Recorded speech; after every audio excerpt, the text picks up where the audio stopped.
Tried 3 times to start the stream, and for whatever reason, YouTube it just kept saying buffering. I'm not really overly sure what was going on with that. There definitely issues tonight with the volume, and I've got a lot of noise coming in. Check, check, check. Yeah, okay, that might be a little better.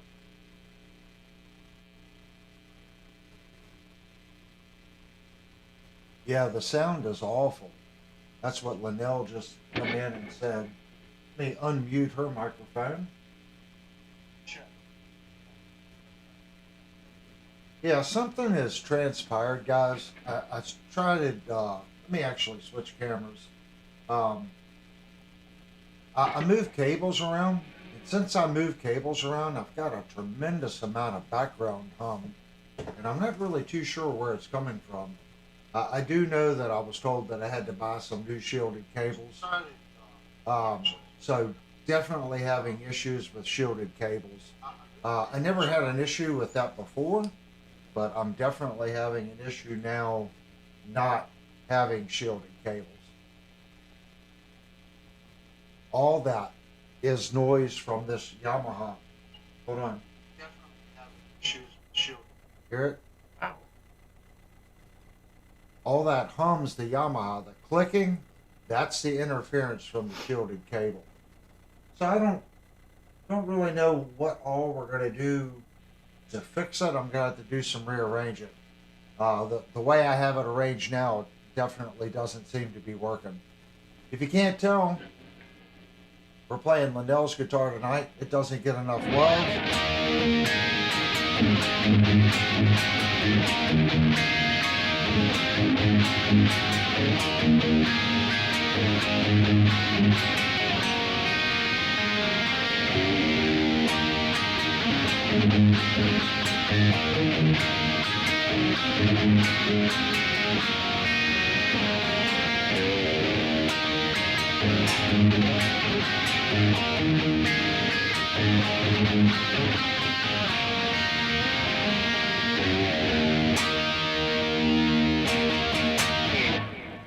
That brings me up to what I want to talk about tonight, guys. I've been playing 9 to 42s for years. This guitar has 11 to 56s on it, and I kind of like it. And I've just strung a couple other instruments with 46 to 10s. I'm kind of liking those as well. I'm kind of liking the thicker string down here on like the leads.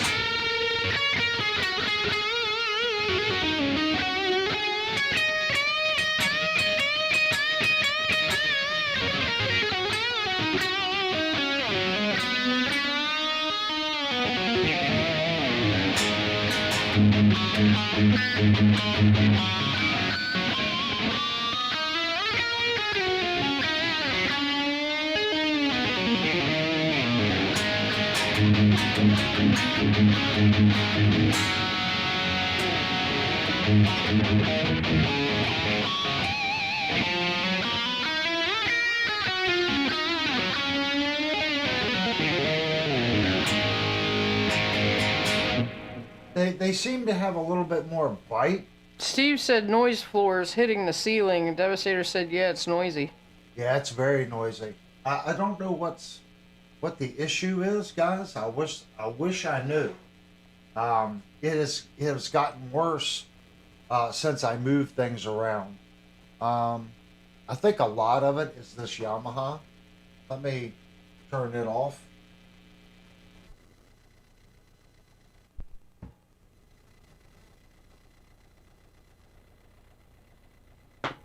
Now the clicking you guys hear, that is the switching transformer in the computer.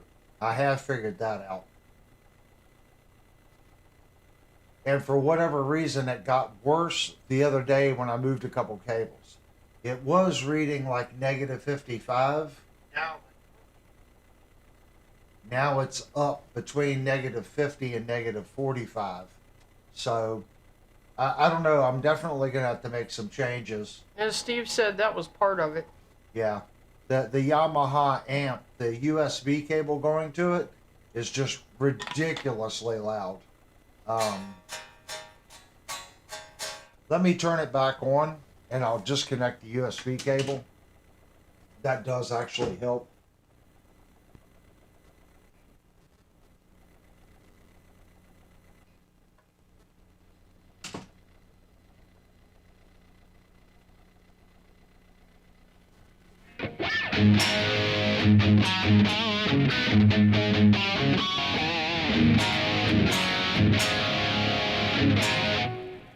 The issue is when I disconnect the USB cable, I lose a couple of the things that I'm using on the app of the amplifier.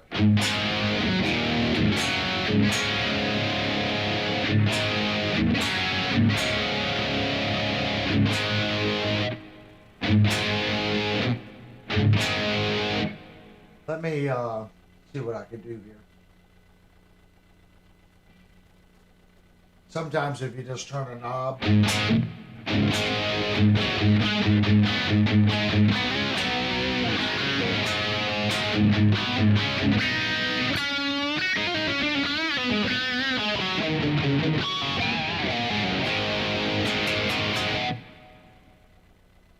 now I just need to get rid of the clicking and carrying on from the wing rack.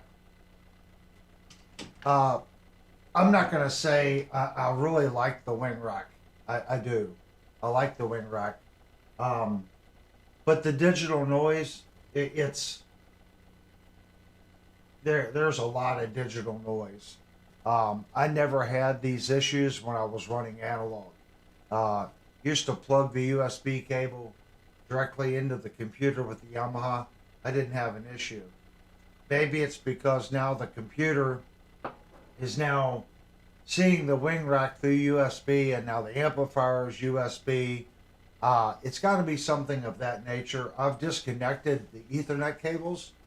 I've yet to order the shielded Ethernet cables that I need.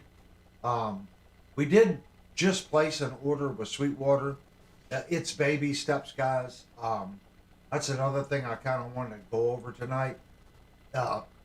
Changes that we're making. It's difficult to do YouTube, guys. You've got to invest money because people come in, and if they see bad picture quality and they don't get decent audio, they click right off. Sometimes they don't think about, okay, this channel is going to make maybe $2 on this stream, ad revenue. You gotta do a lot of streams to pay for it. I mean, just this wing rack is $2,000. So, microphone, $100. Stand, $120. AG08, I paid $8. Then we got a small amplifier. You know, it's a cheap amplifier. It's a little Yamaha. That's $350. It starts to add up really quick. None of these items sound expensive, but they start adding up. Linnell's microphone was $150, like $40 for the stand, and then another $40 for the cable. Steve said, Avery, it's all on the same phase and ground, right? Yes. This right here is. Everything on this side is on the same circuit. So I don't know if I need to do a separate circuit or not. And Jupe wants to know why you just sat at that green light. You know, the traffic down here is awful. We delivered guitars all day Sunday. Well, I had posted a couple guitars. I still got to get back with the one guy that wanted the Firefly with the P90s. I got to get it in a box, and I got to take it down and get it weighed and get the estimated shipping to his address. I haven't done that yet. So out of all the ones that we listed, the only one left still for sale is the Yamaha RevStar. Sold the Night Swan. Didn't want to, but sold the Kramer Night Swan. Sold the hollow body Iowa V, and then sold the neck through Iowa V as well. The Yamaha is listed. And supposedly now the George Lynch guitar is sold. So I've got to get the repairs done on that. Um, then I think we're going to be pretty well caught up, guys. There's still a lot. There's probably about 5 or 6 more guitars that actually need to leave here. So yeah, we're gonna whittle them down a little bit and start getting some new products in here. As far as what we did today, let me double check and make sure on my main screen Oh, I have. Kurt uploaded a clip to Discord, and it's called "The Ballad of Avery." Oh, okay. Well, we gotta check that out. Um, guys, this is. I want to go over my Sweetwater order. Let's go over that real quick, and we can kind of discuss what we did and why we did it.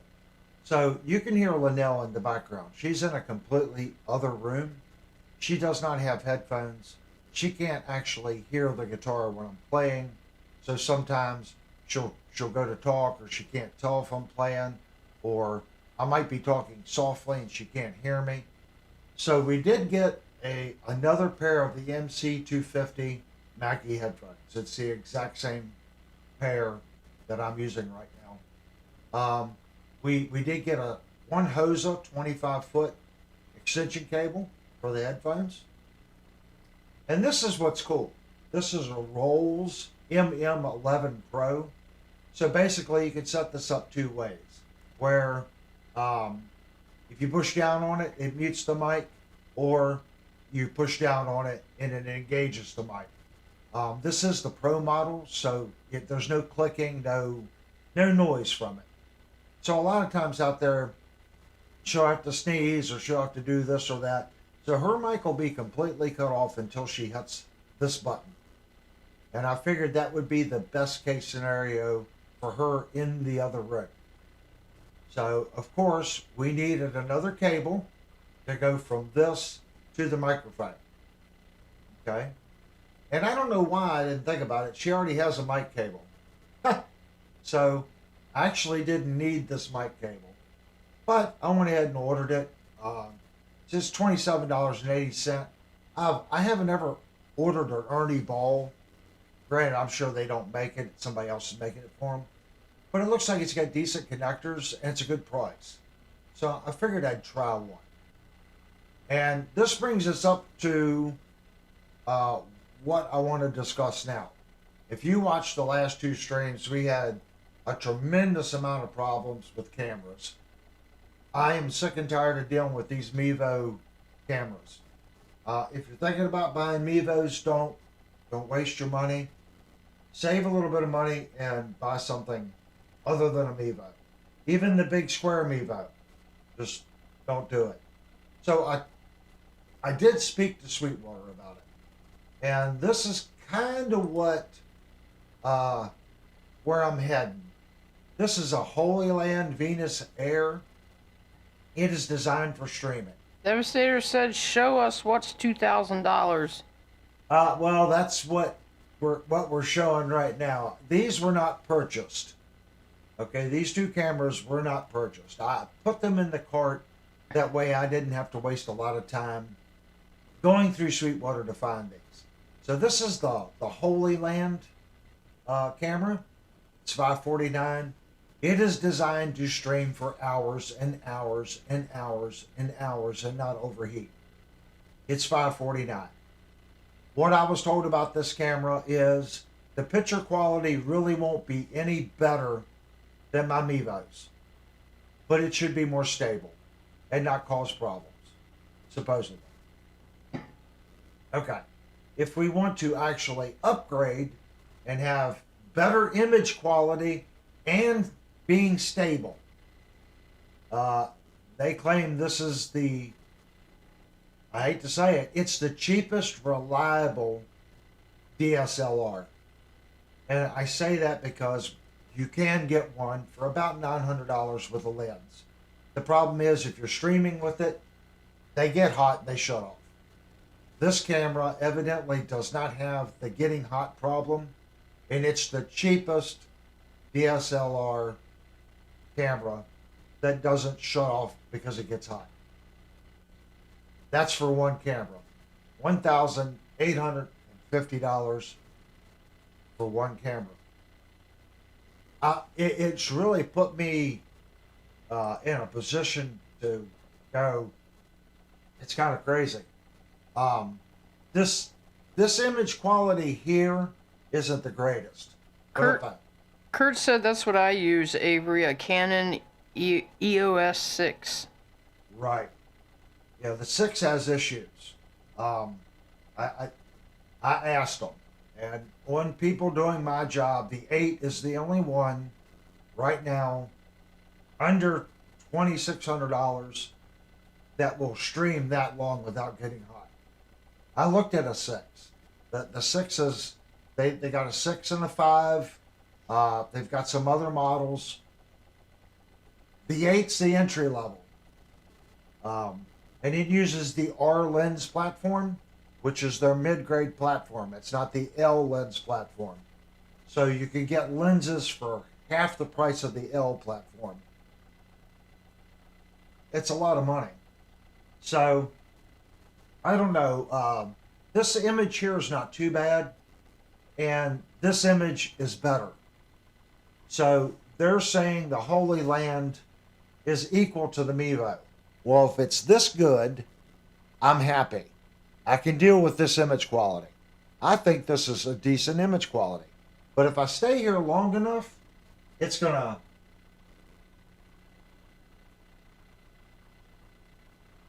unmute both mics. If I stay here long enough, what's gonna happen is it's gonna go gray. It always does. But this camera looks great. This image quality is great. The drawback is we're just going to leave it on this camera until it grays out. It will do it. It will gray out without a doubt. And I'm not overly sure why this particular. I have 2 of the exact same mics. They're exactly the same. This is what I talk about. We review one guitar or one product. I have 2 of the exact same mics. If I set my sliders to the exact same setting and set my internal gain to the exact same setting, this mic is weaker. Now I am using 2 different manufacturers of XLR cables. So what we might be hearing is a difference in quality in the cable. It just went gray. There you go. That's the problem. It goes gray. So this one is connected wirelessly. This one is connected wired, and the image isn't near as good. If they could tell me that Holy Land would have an image as good as this one, I would be ecstatic. I could buy 3 of those cameras for the same price of the one Canon. It would be good enough. It's good enough for this channel. The one guy at Sweetwater, Brian, he subscribed, and he said that he's going to go through and watch some of the live streams, and he's going to look at the cameras, and he said that he'll get back to me and let me know what he thinks. Now, my main salesman, Alex, which I trust dearly, I do. Alex seems to think the R8 is the way to go. If you're going to spend the money, at least get one really good camera, main camera, this one. And then I could technically use this one and just deal with the gray outs, or use this as the secondary camera and just deal with the image quality being not so good. I don't know, but we're going to make some changes, hopefully pretty soon. Oh, and I just lost my Sweetwater stuff. Okay, I want to go back to this, if I can figure out how to.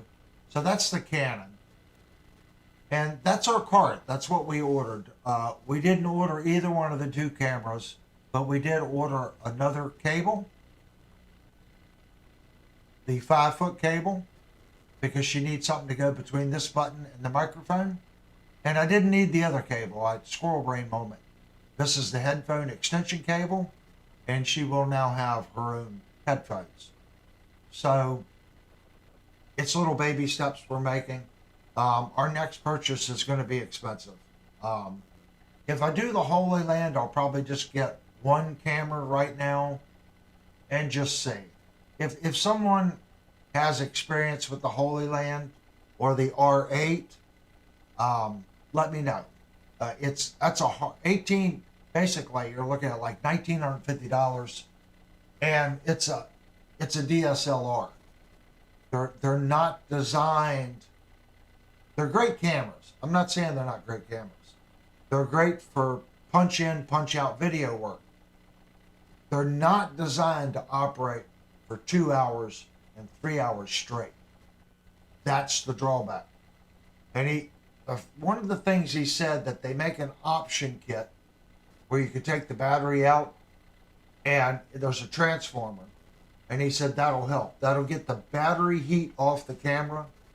So that right there is telling me they've got an issue.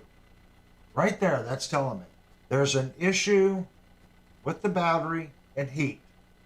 Because they're saying, hey, if you're using this thing for a long time, remove the battery and buy this kit that's a transformer, and it'll transfer your wall current and step it down to where you can feed the camera clean energy. They would never do that if there wasn't a problem. So I'm leery to spend that kind of money on a camera and then find out that it's going to get hot and overheat. I hear Linnell laughing, so there's something going on. Let me check the chat. Don't forget Linnell cam. Oh, that's why she didn't want to say anything. She doesn't want a Linnell cam. Yeah, I mean, we'll have extra cameras, even if I get just one. At least I'll have 3 cameras then. And unless we're doing a live review and we have an overhead, we could technically put one in there. No, we couldn't. She is coming around to it a little bit. Baby steps. We just finally got a pair of headphones and stuff for her. So we'll have to see. Now my hair is going to be messed up. What do you do? Yeah, I figured she'd say that. I mean, I've seen my hair after wearing these things for 2 hours. So bear with us, guys, as we make changes. Steve said Linnell gets a red digital cinema V Raptor XL X8K. I don't know what that is. He but said, He said, look that one up. Spy camera. Yeah, I don't know what we're gonna do yet. The Holy Land seems like it would be the one to get. This channel really can't justify that kind of money for a camera. I've always tried to do great reviews, but at the same token, I have to have people click on those reviews and leave comments. That's the only way the channel makes money on a review that was done last month, especially a pre-recorded review. And I only get about 3 cents per view, if that. I don't even think it's quite that, to be honest with you. So there has to be quite a bit of traction to justify $2,000 for one camera.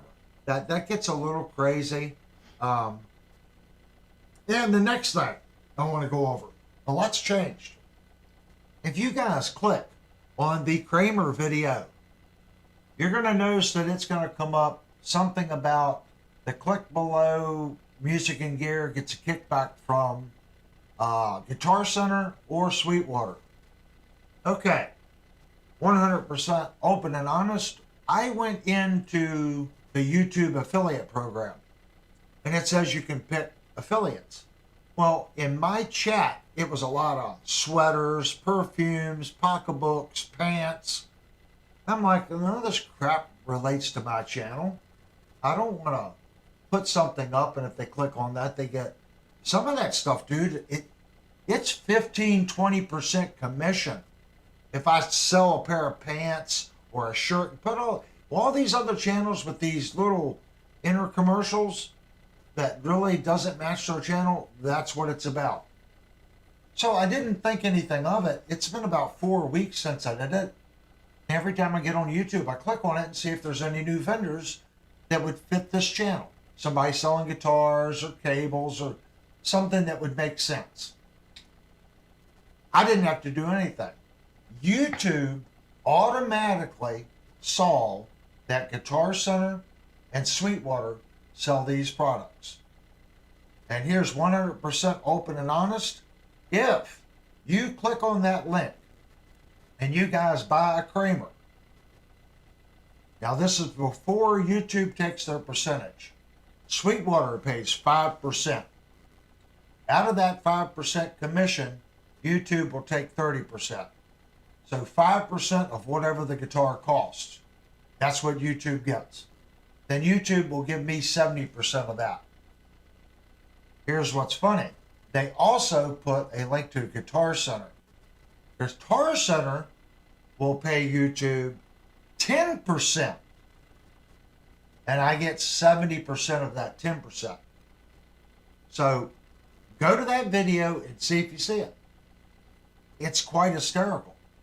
And it's part of the affiliate program that I signed up for on YouTube, but they didn't have anything that I wanted to sell. But yet, the affiliate program saw that I put this video out, and immediately that tells me YouTube has a contract with Sweetwater, and they also have an affiliate program sponsored with Guitar Center. Why would they do that when channels can do it direct? Well, here's why. I spoke to Sweetwater tonight about this. Sweetwater doesn't want to mess with small channels. You know, what I heard is channels with 30,000 subscribers don't get approved for affiliate programs. There's your answer. YouTube can go to Sweetwater and say, look at all these guitar channels. Look at how many clicks we get. We want to be an affiliate. So once YouTube is an affiliate, they can do a sub-affiliate to you, the channel creator. But you don't get the whole 5%. YouTube wants their cut. It's quite hysterical. So I brought this up to Sweetwater. I said, either way, there's a link on this video to your product. Can I just become an affiliate directly with you? And then that's when they said it's tough. You know, you've got to have a lot of subscribers to become an affiliate. And my sales engineer said this is the problem with a lot of the affiliate links and sending product and merchandise. If they send me a product, Sweetwater eats the shipping both ways, and then they have to sell it open box. Then they have to give a 5% to me. Plus the salesman gets 1%. So that cuts into the margin. If they send me a guitar and no one clicks on it to buy it, they lose. So I kind of get it. But I wanted to be upfront with you guys, and this is behind the scenes. This is how it works. Everyone gets screwed. That's pretty much what it is. It's like the exact same principle. If you have bad credit, they charge you a higher interest rate, which makes it harder for you to pay the loan, is why most likely you have bad credit. Because they inflate your payment because you have bad credit, which makes it harder for you to get in a good credit situation. Steve said a friend of his has 1.7K subs and has a Sweetwater affiliate link. 1.7 what? K. 1,700 and something. Yeah, they sent me the stuff. They sent me the stuff. Well, technically I do too now. Technically I do. Go check the video. There's a link, a Sweetwater link that will pay me on my video, direct to Sweetwater. Technically I do too now. It depends on how he's doing it. You can do it through YouTube. I was approved several months ago. It's just taken this long for YouTube to recognize one of my videos. And what's funny is they've only pulled one video. We have a video on this Schecter, which I know is for sale at Sweetwater. We've got videos on reviewing the Ibanez Gem, the Jackson Crackle, all the Ibanez S models, the RGA models, the Kramer Assault, the Yamaha Revstar, the Yamaha Pacifica. The Fender FMT Telecaster. I can't think of all of them. The Gretsch. Think of this. This channel has done 70 guitar reviews. Probably 20, 25, maybe 30 budget guitars, maybe more. But we've done at least 25 or 30 mid-tier reviews. But YouTube has only picked up one. Devastator said you forgot Ibanez. Well, right. I said the S model and the RGA. Ibanez. I didn't say Ibanez directly. But we've done a lot of name brand stuff. So it's really confusing how it all works. But they did send me an affiliate package, and we'll see. We'll see what happens. I doubt very seriously that it will go through, just simply because of the type of content that we do here. But I always bring up where I purchase things. And you guys kind of know my go-to spots is Sweetwater and Shenandoah Music. Those are my two go-to stores. I 100% believe in supporting your local store. Okay? At the same token, the channel needs to make a little bit of money. So throwing Sweetwater a bone on stuff that you guys may purchase, I don't think guitars is the way to do it. Okay, when I review a $2,000 guitar, not too many of those are going to be sold. But smaller products, maybe microphones, stuff like that, that might be something that's more purchasable by the people that watch. Cables, the smaller amps, stuff like that. I think that would be okay. As far as the guitars, I don't know. I don't want that to influence the review. So, and it's so funny, if you watch the Kramer review, at the very end, I even say there's no links to buy the product, there's no nothing. And then I get, Linnell clicks on it and she goes, hey, YouTube is telling me that you get paid if I click on the link at the bottom. And I'm like, there's no links. She goes, yes, there is. There's one for Guitar Center, and there's a link to Sweetwater. And I'm like, well, I don't have affiliate accounts. And then that's when it dawned on me, through the YouTube affiliate program, I am now an affiliate of Guitar Center and Sweetwater. But I lose 30% of the 5% on Sweetwater or 10% at Guitar Center. Should I really worry about it? I probably shouldn't even worry about it. YouTube takes enough of the freaking money. When you guys give a super chat, take 30% off. That's what we see. It is freaking ridiculous. And this is a small channel. You figure every stream that went live on YouTube tonight, they got 30% of everything. Okay. Just think about that for a second. Every stream on every channel on the YouTube platform, every super chat, super sticker, or anything, YouTube got 30% of that. Can you fathom the amount of money that would be in just one night? I mean, that would be a crazy amount of money. I get it. They have a lot of servers. They got to keep all this information on a hard drive somewhere, and it takes a lot of money to keep those up. And the bigger it becomes, the more costly it's going to be. I get it. But that's a tremendous amount of money. So I just wanted to bring that up. I didn't want anyone to think that I did a review and I've posted links that I get kickbacks on and sat right in the video and said there was none. There was none when it was uploaded. But since I'm in the YouTube affiliate program and I haven't clicked on any affiliate link, I was under the impression that I had to click on it and manually put it. YouTube evidently now has the power at any time on any of my videos, if it's something that they have an affiliate program with, they can put that link in my video. I didn't get an email asking them to do it. It just happened. So just thought I'd throw it out there. Something different.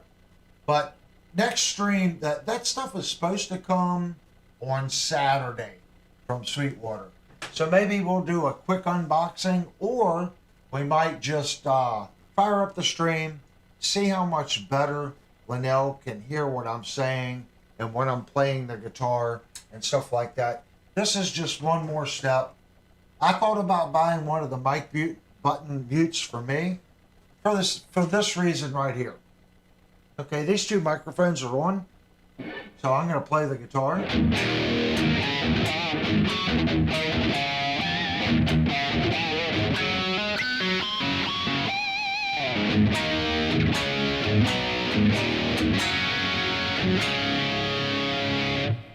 Okay, keep that in mind. I am now going to turn off my overheads, and you're going to hear how much clearer that sounds without the pick attack.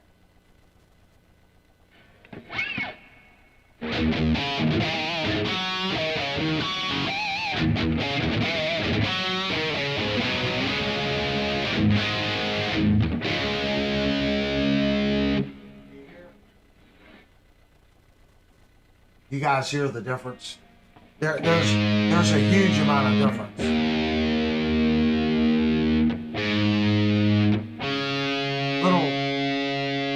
Little off on the tuning.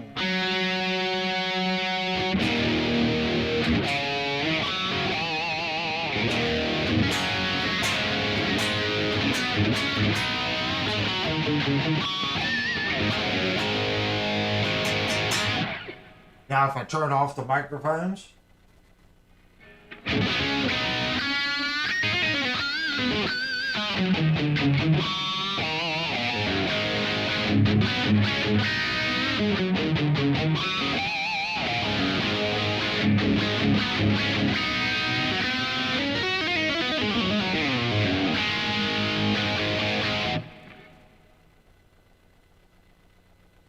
I almost bought one for me. That way, let's say I was sitting here like this, I could go push the button and it would turn off my one microphone. And when I was done playing, I could real quickly turn the microphone back on. I didn't do it. Again, we're just trying to get the channel just a little bit better. That way you guys can hear what's going on a little better. I think it has gotten better, but we're still working on it.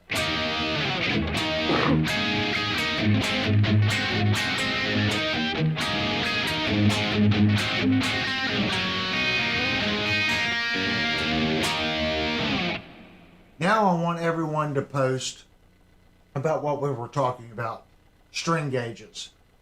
I really feel that I am going to switch gauges. I'm going to go 1046s on most of my guitars, and I'm gonna do this string gauge right here a little bit. This is 11. I'm pretty sure it's 1154 on this guitar, and I'm kind of digging it. I really am. I'm digging the extra meat that the string has. So I don't know what you guys are playing. Or the style of music. Please put in the style of music that you're playing. I've always played 9 to 42s. And of course I play hair music. I play late 80s, early 90s music. That's what I play. But I think doing some of the other things that I like doing, I really think the 10 to 46s or 10 to 52s might be the perfect string gauge. Maybe 10 to 52s or 10 to 48s. I don't know. I got to look into it. Just like let's detune this a little bit.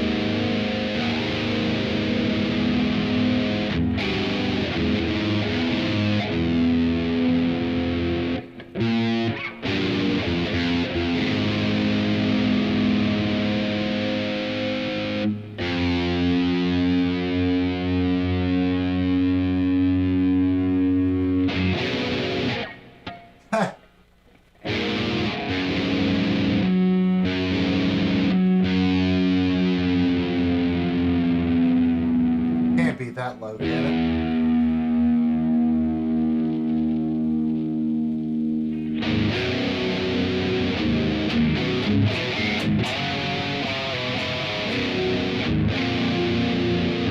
See, in that low, that's D sharp. On the E, the string still has enough mass, it's not flopping.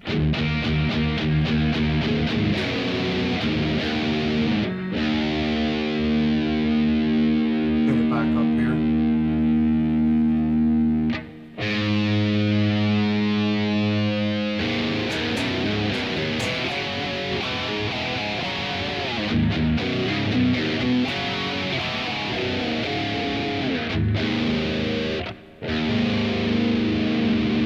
Let's go down a little more.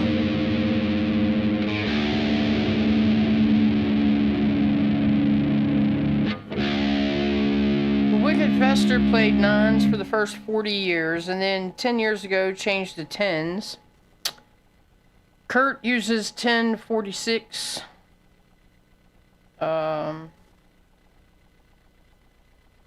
Brian uses tens, mostly nines on strats. I'm thinking that 10s to 46s. I'm thinking I might switch to those guys.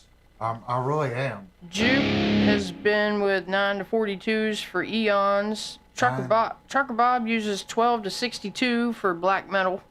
Yeah, I know he's using it. He put a set of guitar strings in with the guitar I picked up. Those are some beefy strings. Devastator uses 9s and 10s depending on the guitar. Yeah. Vox said he only changes strings when they break, so high E is a week old and low E is 14 years old. Ah, that's pretty funny. Yeah, I'm really seriously thinking about switching to either a 10 to 48 or a 10 to 52. I know 10 to 46 is pretty common, but I think I want to go just a little fatter on the E, because this is now C sharp.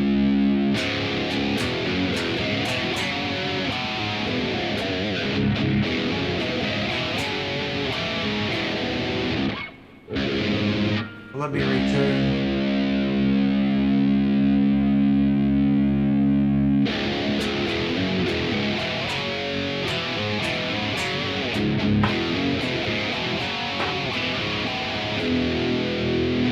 See, this is a 52, and it's not flopping around. And I've tuned the E down to C sharp.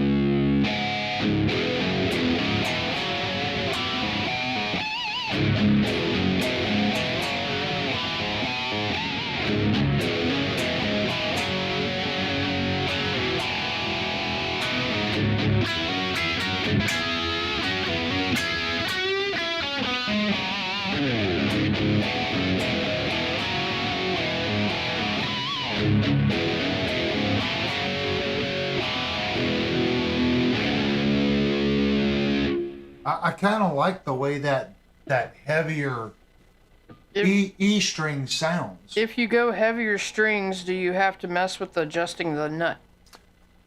Yeah, on this guitar was already set up for it.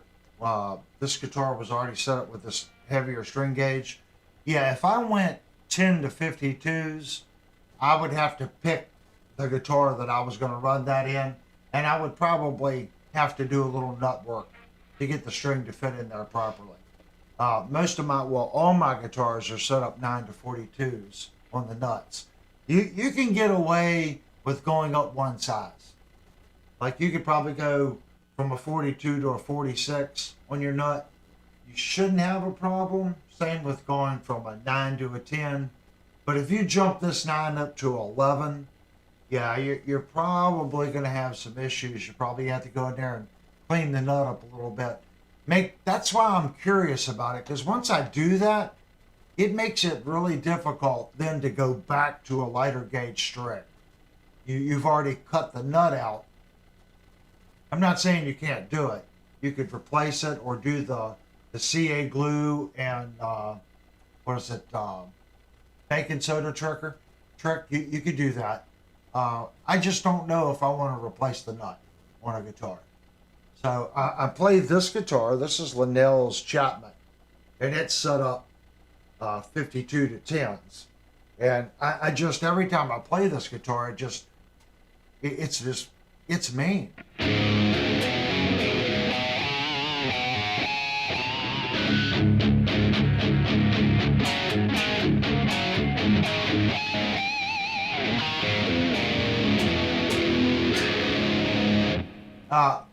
I like it. I can still get the harmonics out of it. I'm not used to playing in the drop tune.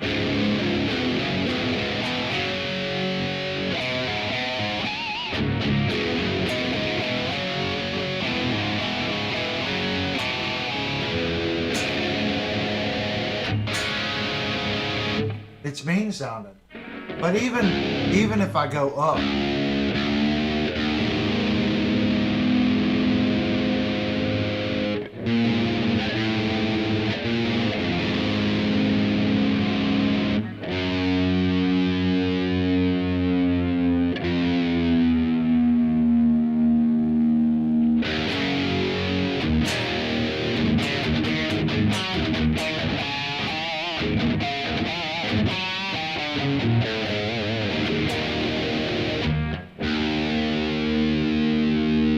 Trucker Bob said 12 to 62 tuned to B standard is almost the same tension as 9 to 42 at E standard. yeah, Bob is like the master at that, knowing the tensions on things and what strings do what. I just like, even like this is tuned to half step down. Now, that's D sharp. And this is 10 to 52s. I like the way this plays. Tuned to half step down.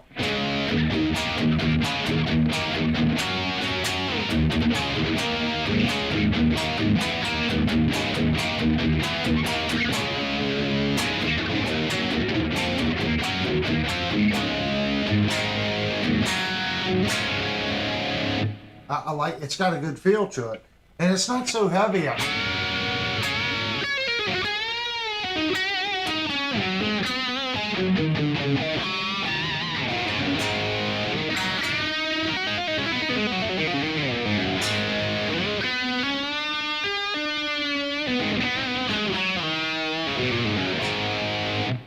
I have no problem bending the strings.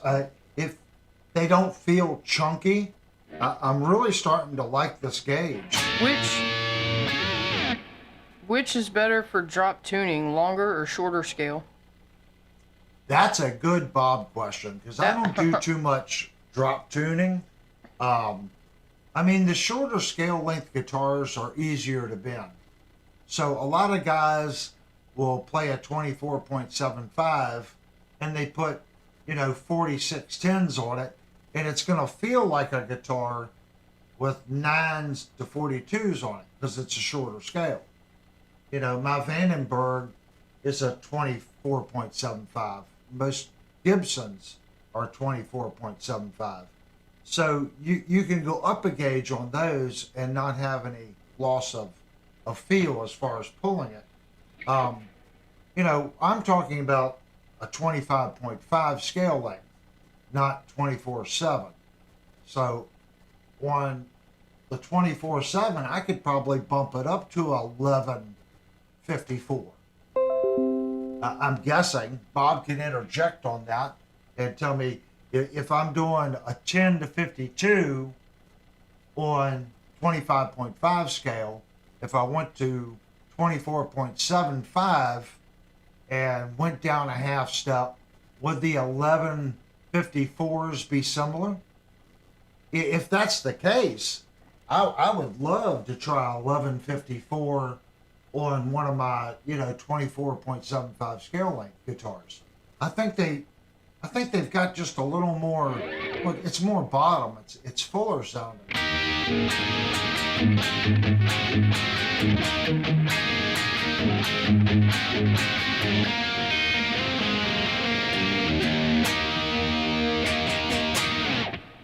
It's just got a fuller sound. Again, guys, in a mix, no one's going to really pay attention to it. But my little ears and the way it feels, I like the tension of this. Okay? I've been playing a long time. I've got really strong fingers.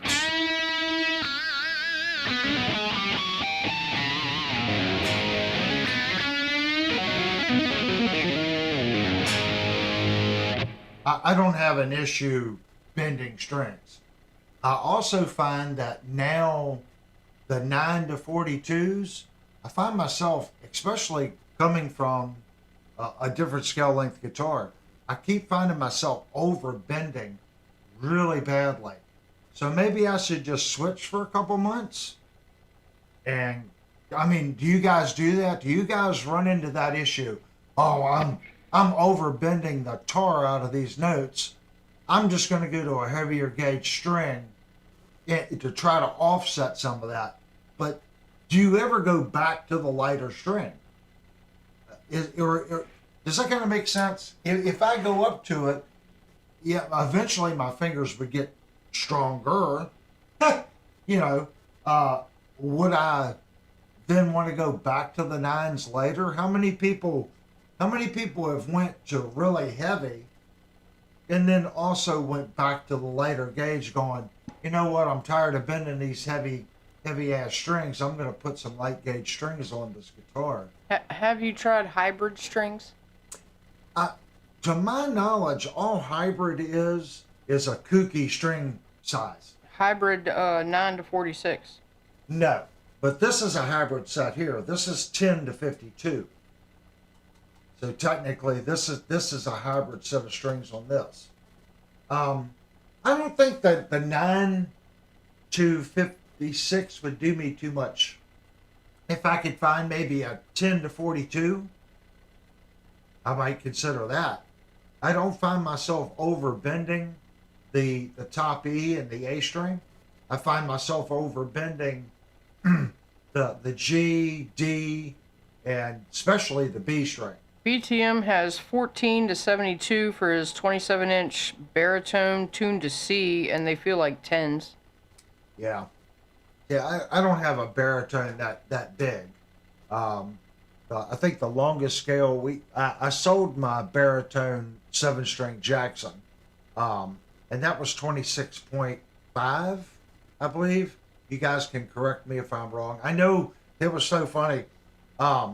I didn't have the right gauge to check the guitar, so I assumed it was a different scale length, and come to find out it was a baritone. The JS32 Rhodes, it's got the offset V 7-string.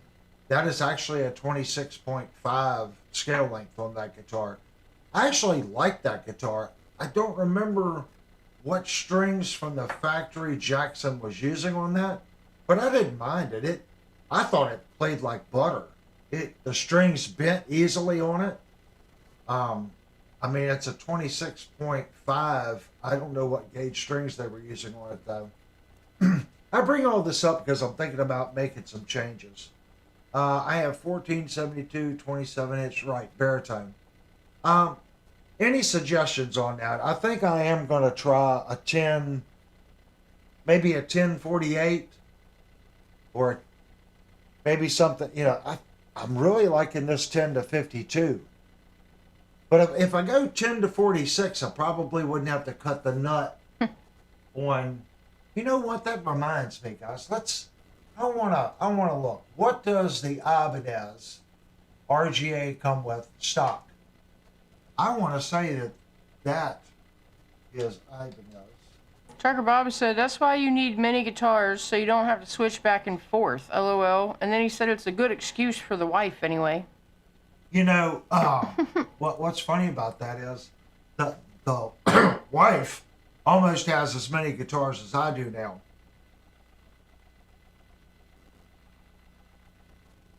It got really quiet. She's creeping up on me, guys. That is no joke. I want that Schecter. She found a Schecter she wants. I think when she gets the Schecter, it might be 50-50. It might be 50-50 in this house. And beings that I'm the guy of the house, I can't allow that. I have to have it's a man's hobby. Uh, I think it's great. But she is creeping up on me, guys. She is really, and I make the comment. She's got some kick butt guitars. This Chapman is awesome. The Jackson, I love her RGA. She's got a kick butt S model. She's got a Jim. I don't even know what other guitars she has. One IYV. Well, she does have one Firefly. I know I'm missing one or two, but she's creeping up on me as far as the guitars that she has. I wanted to see what this RGA came with from the factory. Let me click on it. Let's check this out for a second, guys. So here's the RGA I bought. I really like the strings on this guitar. Let's see what the factory sends on this. Yeah. See, now the strings on the RGA is 10 to 46. So, and I like playing those guitars. So that might be my default string, and maybe go hybrid. Maybe do a hybrid set. 10 to 46 would be my standard, and maybe 10 to 52 for my hybrids like this. Because I like the way the Ibanez feels. I like the tension of the strings. I do. So I think I'm going to make a change, guys. Again, I might have to jump the shark on the 9 to 42 guys. I may end up doing the 9 to 46s. Okay, guys, I think it's break time. We're in 1 hour. We're not going to stream long tonight. If you're new, that's what this channel does. We have open conversations about things. Tonight, it's strings and gear as far as the things the channel has bought to try to improve the quality of this channel. Anything that you see that you feel that this channel needs to do quality-wise, please put in the comments below. We have been on YouTube for a little over 3 years now. We're trying to grow the channel, and we want to have better production. If you feel that you always want this image quality, which I know is better, let me know. We're trying to get a little baby steps. So please go down, hit the thumbs up button, consider subscribing. There's over 70 guitar reviews, some of which are pre-recorded, highly detailed, crazy detailed videos. We also have some really highly detailed live reviews. All the reviews go over clean, crunch, high gain, and stupid gain. And I try to play a little bit of everything in the guitar so you get a good idea of what it sounds like. I would say there's no affiliate links, but YouTube has posted some affiliate links in my last review. But it's not going to be much. I doubt very seriously anyone buys a Kramer Night Swan through that link. If you do, go over and punch it. If you're thinking about buying one, go hit that link before you buy it. But normally it's all, everything you see here is bought with our money on reviews. Guitar giveaways and products like that, Super Chats, FunNet, we have put a little bit of money in that as well. But Super Chats, everything rolls into the channel. We give stuff away, pedals, guitars. That's every other month. This month has already started, and I don't have the guitar here yet. We've got to go make the last payment on it. But you guys are going to like this month's guitar giveaway. It's cool. Stay tuned for that. You have to be publicly subscribed. And what else? You got to go to Discord and enter. And that's pretty much it. You get a free cool guitar. All right, guys, we're going to take a 5-minute break, and we'll be right back. And since it's Monday, I don't have any Monday night windows, so we're going to use a Thursday night window.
Little switch on the amplifier, guys. This is now the Friedman.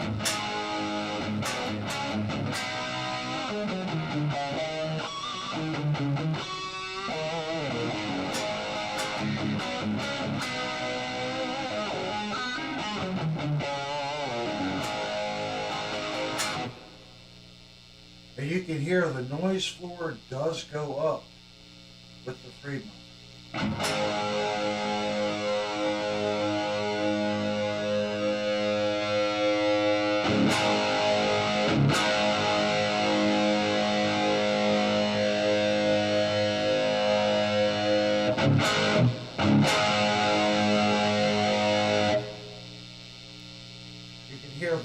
You can hear the hum.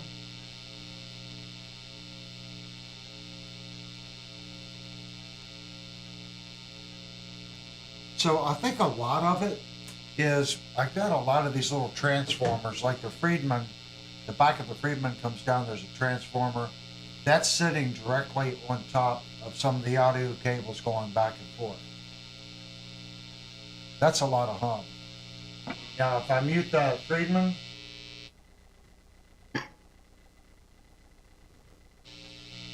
so it is quite a bit of hum.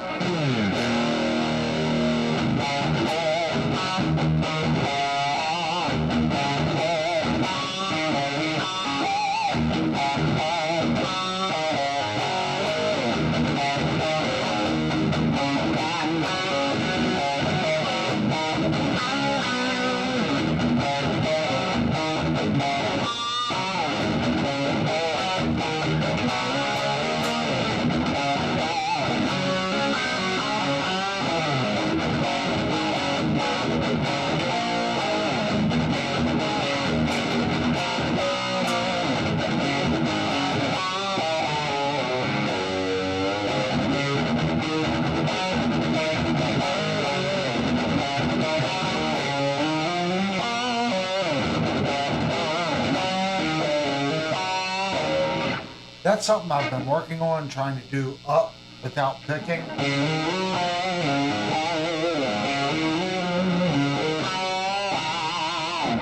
I think there's a certain sound that you get when you...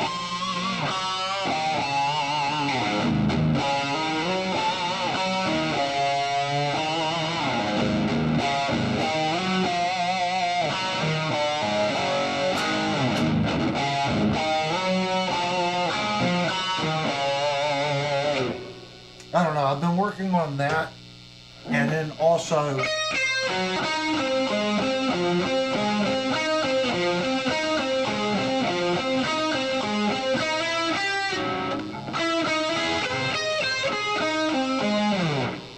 just getting my cadences right.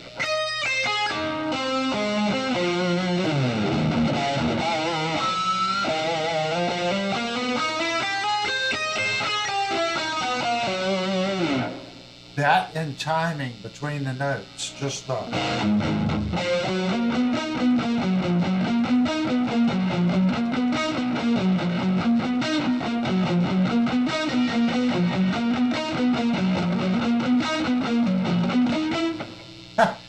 Just keep doing it, and it's a simple, but keep doing it, and you're going to find that you make a lot of mistakes doing very simple things.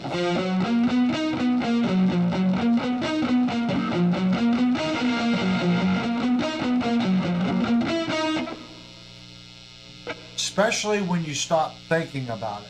Metal Mark says, I have the Chapman ML1 Modern that he got in 2022. It's a killer X. What do you think? I love this guitar. This has the Seymour Duncan Pegasus pickups in it. It's a real hip shot bridge on this guitar. It's got full-size pots. I think the switch quality in the guitar is great. The fingerboard and the fretwork on the guitar is done extremely well. What I heard, I'll turn the amp off. What I heard was these generation Chapmans, the last, I think, 4 years or 5 years of Chapman before it went to India, was made in the Sire plant. Whoever is making the Sire guitars was also making the Chapman guitars. And this thing's got a 3-piece roasted maple neck. Check those 3 pieces out. I mean, it's a really nice neck on this guitar. 3 nice pieces of maple glued together like that.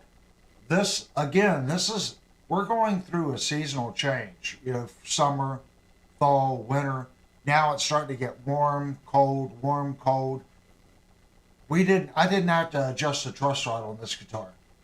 Didn't have to adjust the truss rod on that guitar. Didn't have to adjust the truss rod on my Vandenberg. My other guitars required a little bit of adjustment. All my Ibanez's, it's a 1-piece scarf neck joint.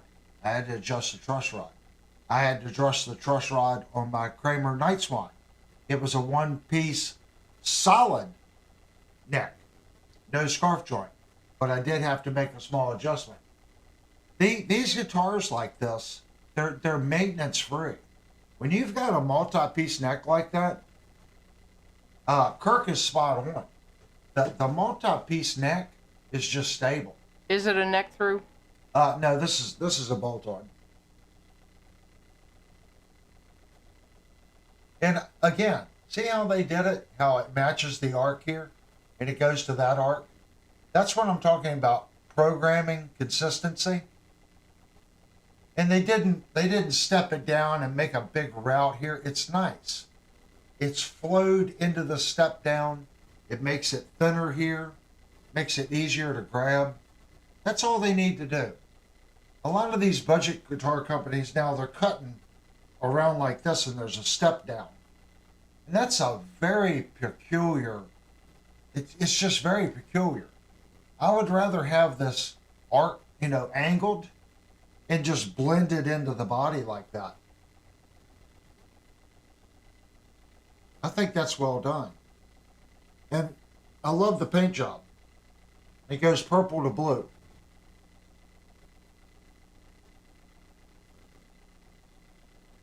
This is a kick butt guitar. And Linnell stole this guitar. Didn't steal it. But for what she paid for it, she stole it. Oh, how much did you pay for this guitar? I think I got that one for $300. $300? Come on. The pickups, if I went to buy these pickups, they'd be $280. We got the whole guitar for that. We bought it used. And we know the gentleman that owned this guitar. He's a subscriber and a member of the channel. I forget, what's his name, hon? Oh my gosh, I don't remember. We run into him at Shenandoah Music all the time. Yeah, he's in Shenandoah Music all the time. Cool cat. He told me he had an amplifier that wasn't working right. Tube amp. He said, man, you can just have it. Come get it. You can get it to work great. He said, I can hear it, but there's no power. Something's wrong with it. I don't want to mess with it. That was my last conversation with him. So, yeah, we got this guitar off of Shenandoah. He had already traded it in on another instrument, and we paid $300 for it. We stole it. I think this was $1,000 when it was new, something in that ballpark. And it's a kick butt sounding guitar.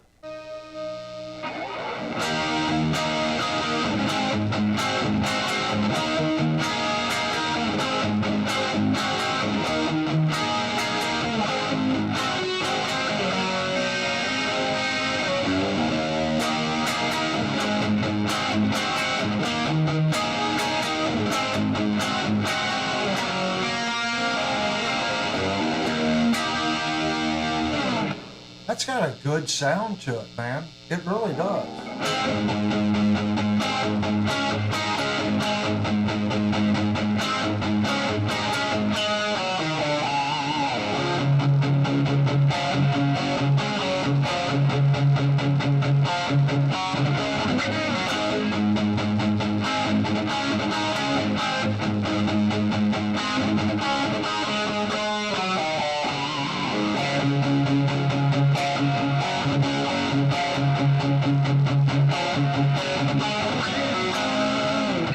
not getting that harmonic tonight.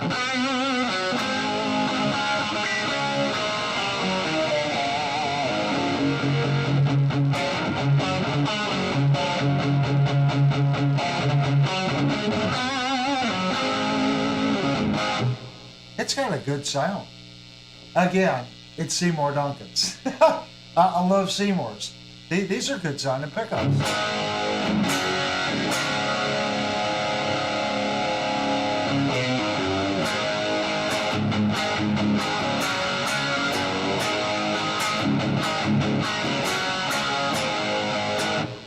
Got a good sound.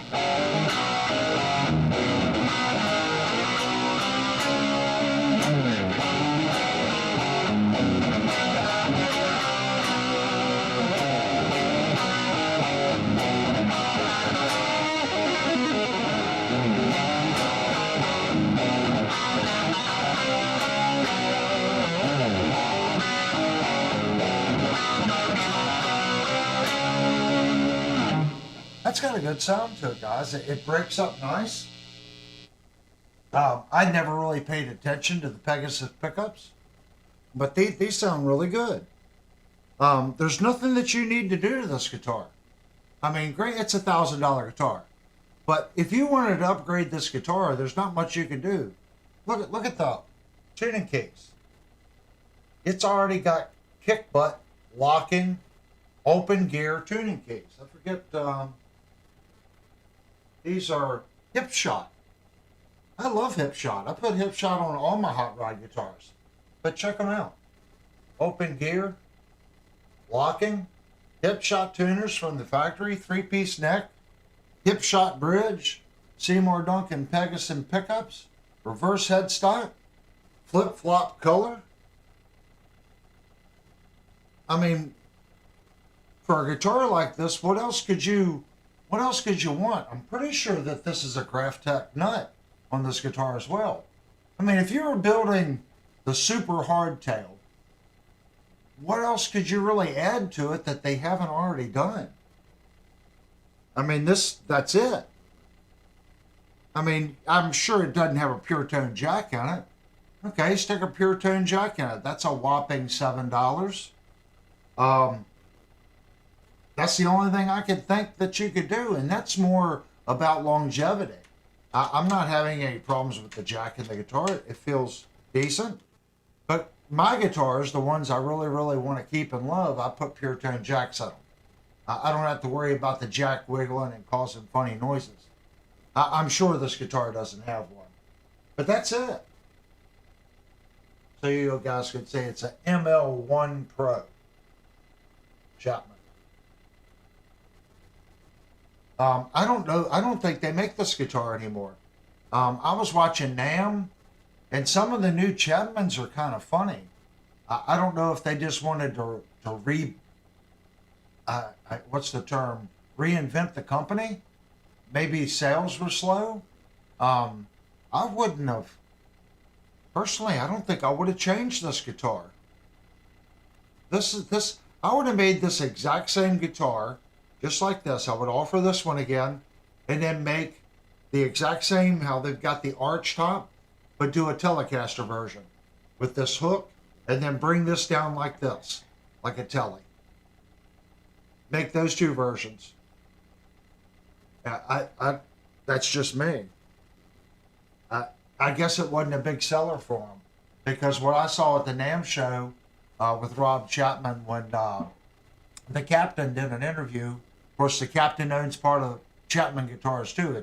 It's the Captain, Lee Anderson, and Rob Chapman. I think there's one other person involved in it that owns the company. That's my phone carried on. I think it's those three people that own controlling interest in the company. Maybe they just felt it was time to make some new guitars. I don't know. I know that this one's awesome, and I've played some other ones that I thought were really good. You guys can comment on that if you have a Chapman, what you think of them. But we definitely didn't get hurt. It seems like some brands, and this is some brands, don't have much of resale value. And it could be by area. In this area, Chapman Guitars has no presence in the Northern Virginia area. Evidently, resale's not that good. We capitalized on that. We got a heck of an instrument for a very, very cheap price. And I know we review new guitars here, but if you can buy used and it's used mint, that's the way to purchase. And when you see these used mint guitars and they're $50 less than a new one or $100 less than a new one, just turn the page. You can find one mint for $200 less than new. You can. Just keep looking. There will be one on Reverb. There'll be one on Gear Exchange. Somewhere. If it's a $1,200 guitar, you should be able to find that guitar for $950 to $1,000 easily with free shipping. Mint. Because why? Right now, Linnell's Crackle Jackson, if you like her guitar, they have it on sale again. It's normally $14.99. What's it on sale again for? $12.99. $12.99. There's $200 off. And they do it every 2 or 3 months. That Chapman is made in South Korea, high quality. Yeah. I heard, like I said, that it was made by the same people that were doing the Sire guitars. And everybody knows that I like Sire. Every Sire I have played, I have liked. One in which I still kick myself in the butt for not buying. This guitar has a nice feel to it. And the neck on this guitar is kind of in between. It's not a super shredder neck, but it's definitely not a thick neck. It is more of a shred neck, but it's not Ibanez Wizard or PV Vandenberg thin. But it is a thin neck. It's very comfy, very smooth. We should do a full review on this guitar. What do you guys think? Full review on the Chapman. Give it a fret level. Check the radius of the neck. Check the pickups. I haven't done one because you can't buy the guitar. This is a guitar that you can no longer purchase. But I guess we could technically do a review on it for those people that are thinking about buying a used one. The review would be there. That's the guitar that started me on the road of buying more guitars. I already had the Firefly. Yeah, was this the second one? Yeah, that's what started the guitar buying road. This guitar jinxed me. That's what happened. But yeah, Jackson, all these companies, they'll run sales. And the reason I point out the Crackle Jackson, that one goes on sale for $200 every three months. $200 off. You have a Beretta Vandy in here that says, I worked at PV in the late 80s, then Dean Guitars in the early 90s. Oh, cool. I have several PVs, dude. If you look back there, that is a PV Butcher cabinet with the gold. That is not a VTM cabinet. That is actually a PV Butcher cabinet loaded with Celestion greenbacks from PV. Right here, you really can't, it's kind of hard, the wing rack corner's hiding it. This is a PV Penta cabinet with the PV Celestion Penta drivers. I had a PV Butcher hat, I no longer have it. I have one PV Vandenberg built in 1990. I have two PV Nitro Actives built in 87 or 86, I think 87. And then I have one PV Active HSS Nitro. Now these are the G3s, the one that has the Vandenberg headstock. I have one of those as well. Says the Butcher is pre-VTM. Yes, the VTM is, all the VTM is a hot rodded Butcher. Because, I can't remember if it was Molly Hatchet or that other Southern rock band. They were running the Butchers, but they wanted a little bit more So their techs had modified it, and then PV evidently worked with them or something and got the circuit for the VTM, and then the VTM was born. If you're playing Southern rock, like Molly Hatchet and that, I forget the other big band that was doing it, the VTM 60, 120, and the Butcher, just buy those. If you're in a band playing that type of music, you don't need a pedal. That VTM and that Butcher cranked up will give you the Molly Hatchet sound. That's the sound. That's the VTM 120. Get the 60. You don't have to crank it up as much before you get that Molly Hatchet tone. No one talks about the Butcher or the VTMs. They were just phenomenal amps. I'm pretty sure the VTMs now are pretty sought after, pretty salty on price. 38 Special had the Butchers. 38 Special. Yeah, 38 Special. That's it. That was a phenomenal amp, man. PV made some awesome stuff. I think people are starting to realize it now, and it's a shame what happened to them. I put a new Vandenberg on layaway, and then I took it off. A PV Vandenberg 1 should not be made in Romania or wherever it's made. I think it's made in Czech. Maybe it's the Czech Republic. It shouldn't be made there, and 2, it shouldn't have a Floyd Rose in it. So those 2 things just made me not buy it. If they bring it back to the United States and they call Dave Kaler and put Kalers back in them just like they did originally, I'll buy one. But not with the Floyd Rose and not made in the Czech Republic. I'm not doing that. That $3,000 for a guitar made in the Czech Republic is that guitar at $3,000. PV can make it here in America. Jackson's doing it with the Virtuoso, so I know darn well PV could do it and make money. Beretta Vandy says the new Vandenbergs suck. Yeah, I haven't played one yet. I thought about buying one, but I just can't. Here, I'll show you the one that I have. It's right here.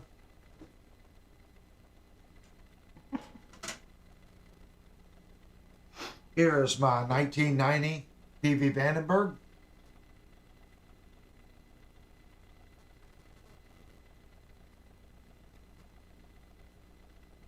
Freaking stupid awesome guitar. I wish I had a Gen 1 with the Kaler 2700 killer. When I ordered this guitar, it was supposed to come with a 2700 killer. But at that point, PV had already run out of the ones badged Kaler. They still had some with the PV badge, because a lot of people don't know this. PV went to Kaler, and the wrap packaging from PV, it didn't say Kaler, it said PV on it. So at that point, I don't even know if PV could sell those bridges in the retail market due to the lawsuit. So these come out with the spotters. What's the string gauge on that? This has 9 to 42s on it. 24.75 scale length on this one. It's my baby. Along with my Nitros play just as good as this. They really do. They play just as good as this guitar. This is a Nitro neck. This isn't a Vandenberg neck. This is just a left-handed Nitro G3. That's what this neck is. They took this headstock, shortened the scale length for Adrian a little bit, and there you go. Beretta Vandy says, my PV Triumph 120s still kick hard against anything out there and built like a tank. Yeah. And he also has a pink Vandenberg, it's first gen. If it's in good shape and you want to sell it, send me an email. I see them. I've seen a couple pink ones in really, really good condition from 1600 to 1700. I just haven't pulled the trigger on one. They are out there. You get on Reverb and you see these ones that are asking 25, 1900 for it. They've been on there for years. They're not going to sell that. The one pink one's been on there. It comes and goes. I've realized The one for like $1,950.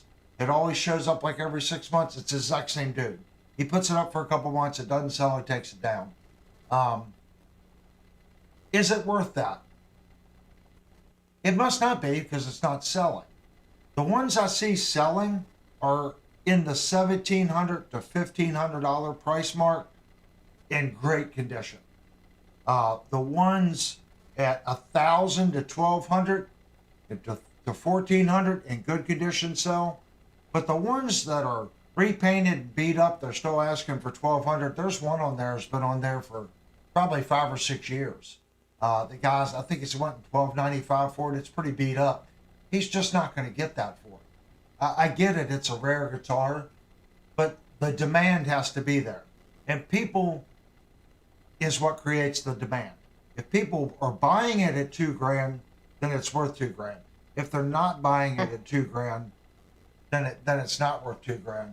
Beretta Vandy said mine came from the factory and no, won't sell it. Mine come from the factory too. It just went to a PV dealer before I got it.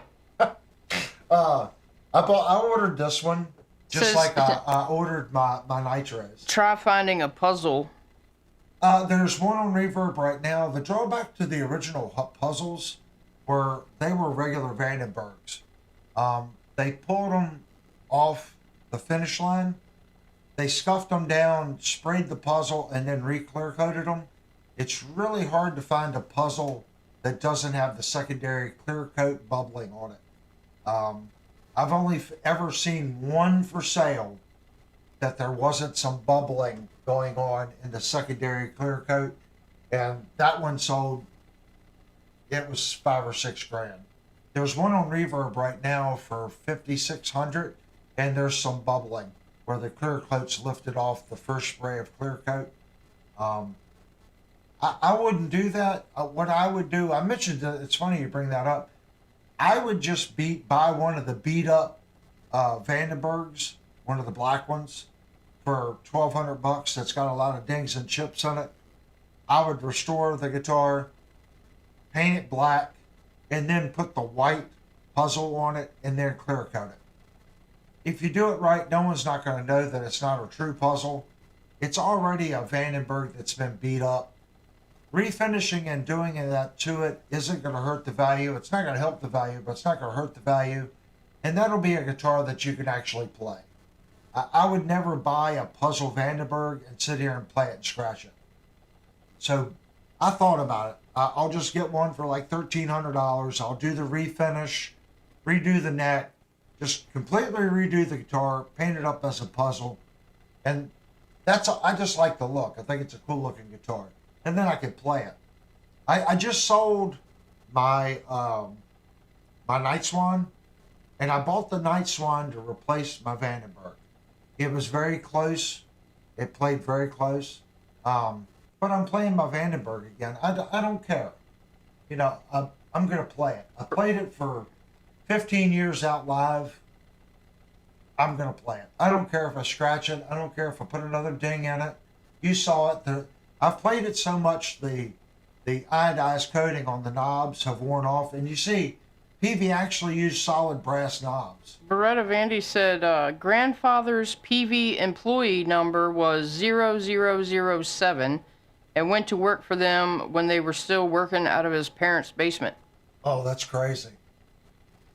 Yeah, it's a shame. I think Heartland, I think his heart was in the right place. I think he got to the point where he started turning over that business to those other two guys, and it changed underneath his feet before he realized it. I'm thinking that's what took place. I don't know. It's such a shame. PV was the last company to leave the United States. If you look right here, oh, not this mic. I got 2 mics in the way. This might have been in your era.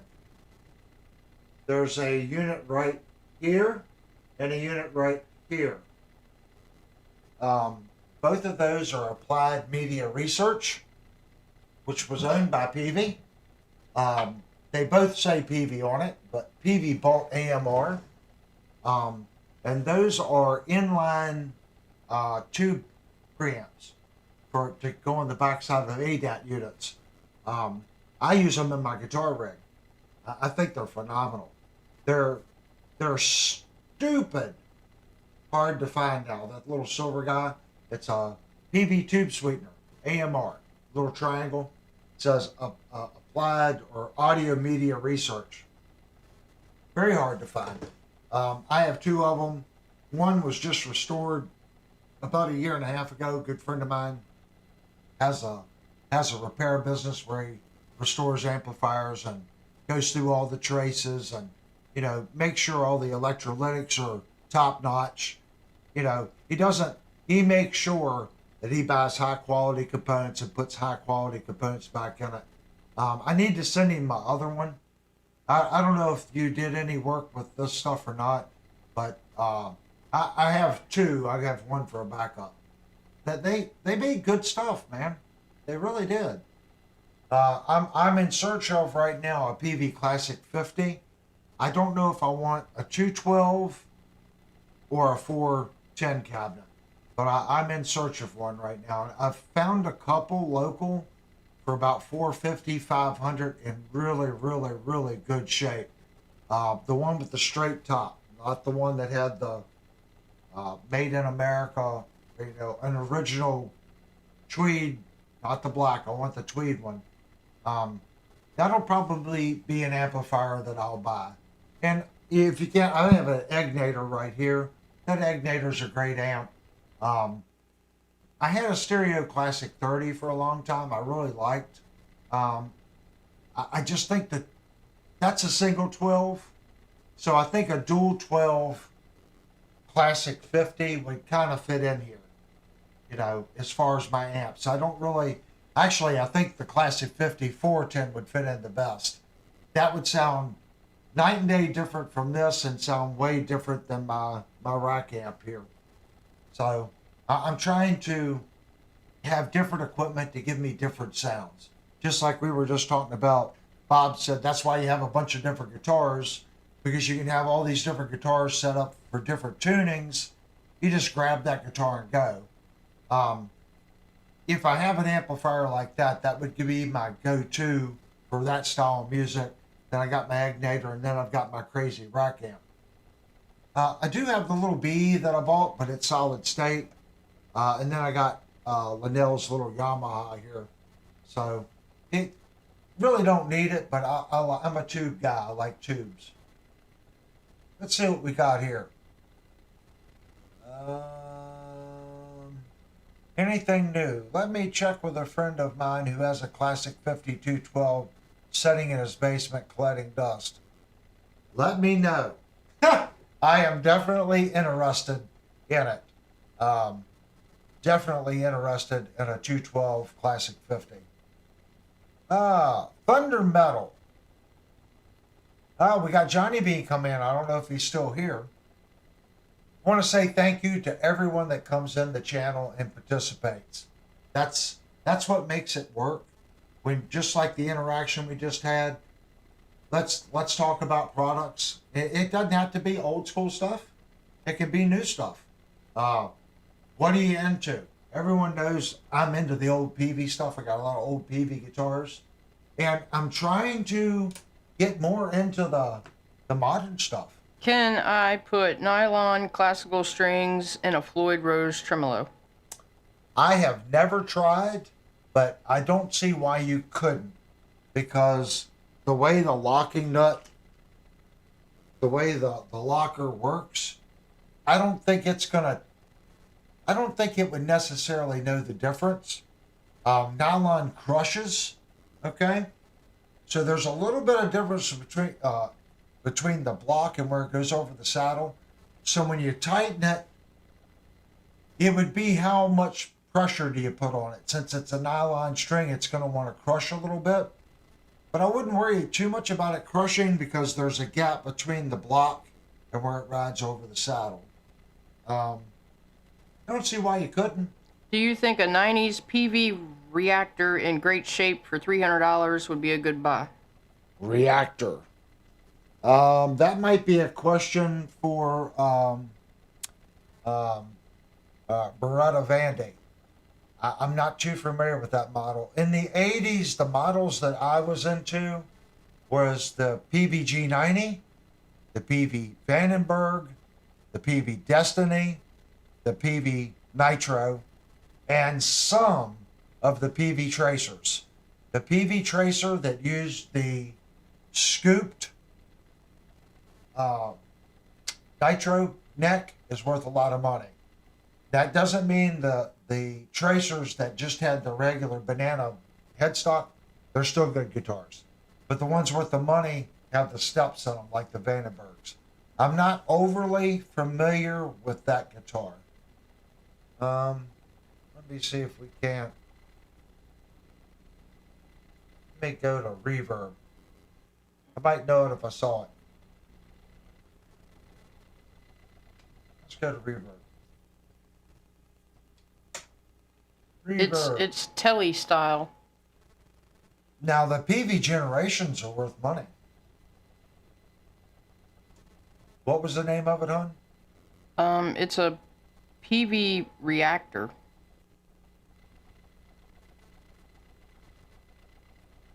PV reactor. It comes up. 1994. Let me click on this. See if this is I believe. It says made in the USA. This is not like the generation model. This is probably their standard model. This 94 says made in the USA. They want $559 for this one. It looks a little beat up. Well, it's actually a lot beat up. It's got a lot of scratches in it.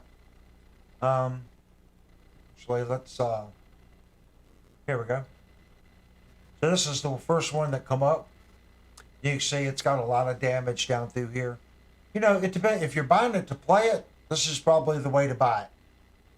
You know, don't buy one mint and destroy it. Buy one that's been well loved. Steve said nylon strings will not work on an electric, so why would you put them on a Floyd? Am I missing something? I don't know. I didn't.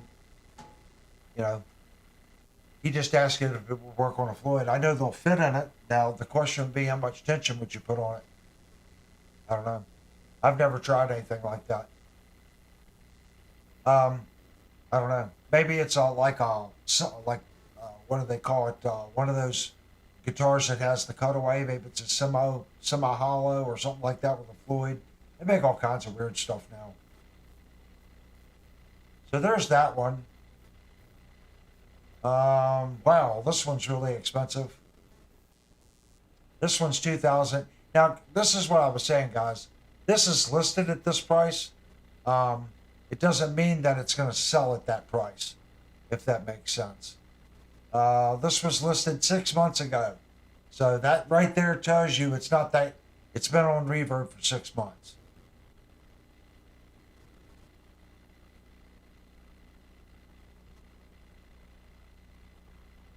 I've never played one of these. The one that I'm familiar with is called a Generation.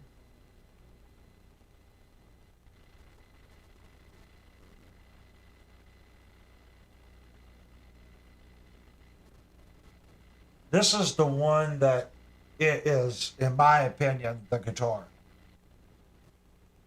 If you can afford, to me, I don't know why this guitar is still here. For $1,100, this is a stupid guitar.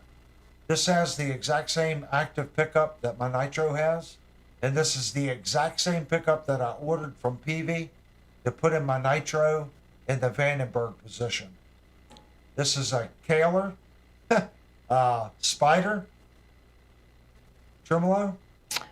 Can you convert passive pickup guitar for active pickups, and where do we put the battery? Might be interesting for an old guitar with humbuckers.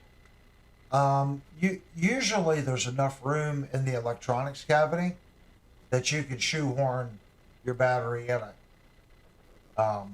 Like this guitar here. Okay, it's got a very large cavity, and to where the pots are and the switch, there's enough room to fit the battery.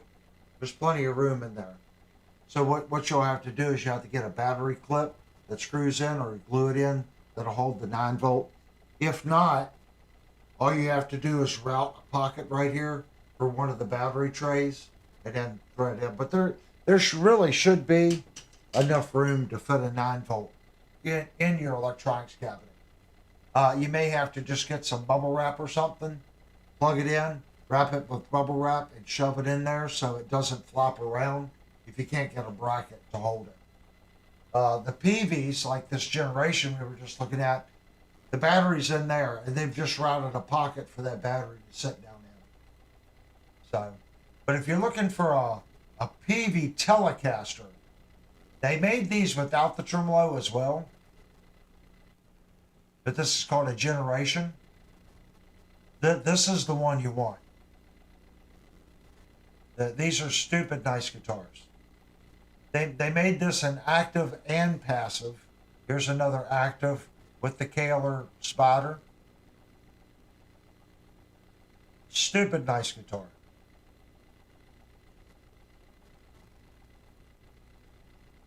That's one of the guitars I would love to have. You can ask Linnell. I've looked at these a couple times, and they come up for sale occasionally. Right now, it looks like this exact same listing. Looks like there's two with the Kahler, and I think this is the one with the hardtail.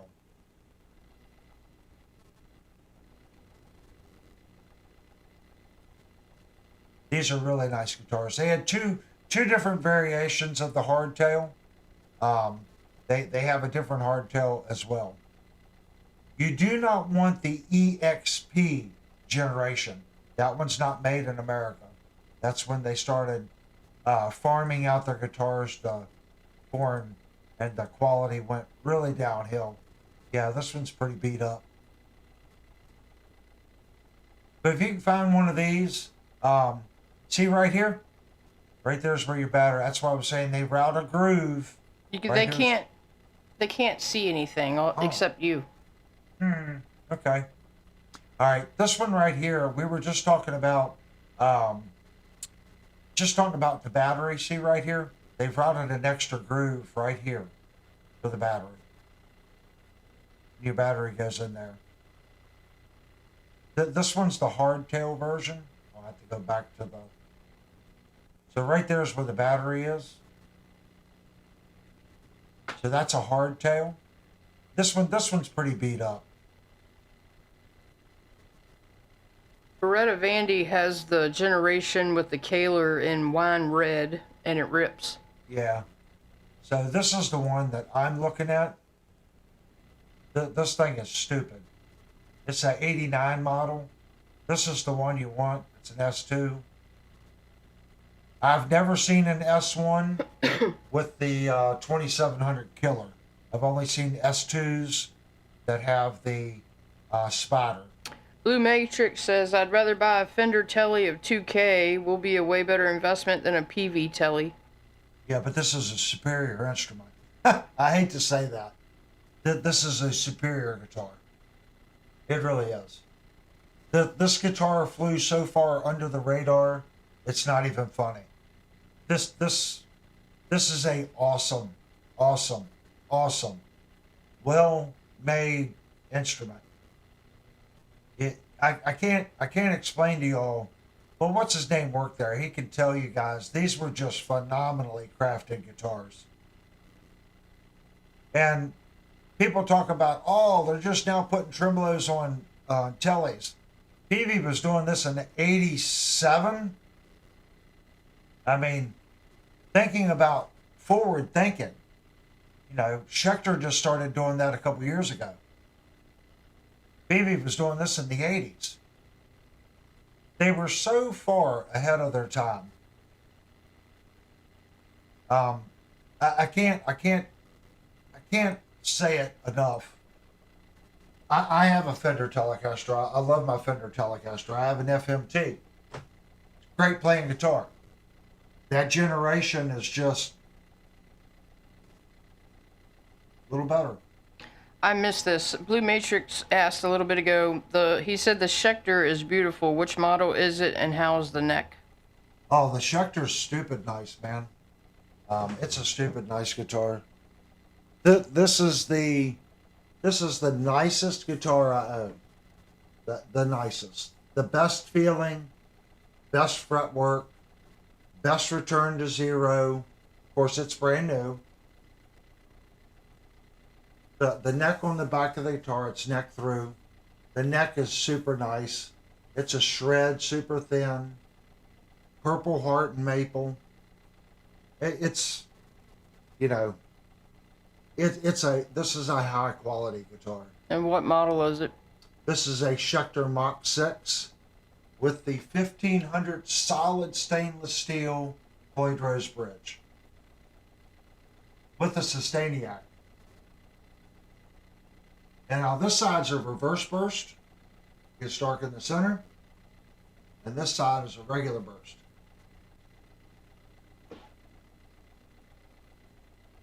This is a crazy nice guitar.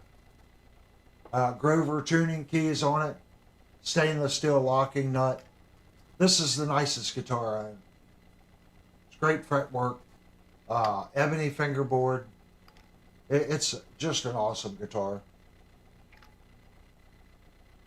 And that's saying, I love my Vandenberg, but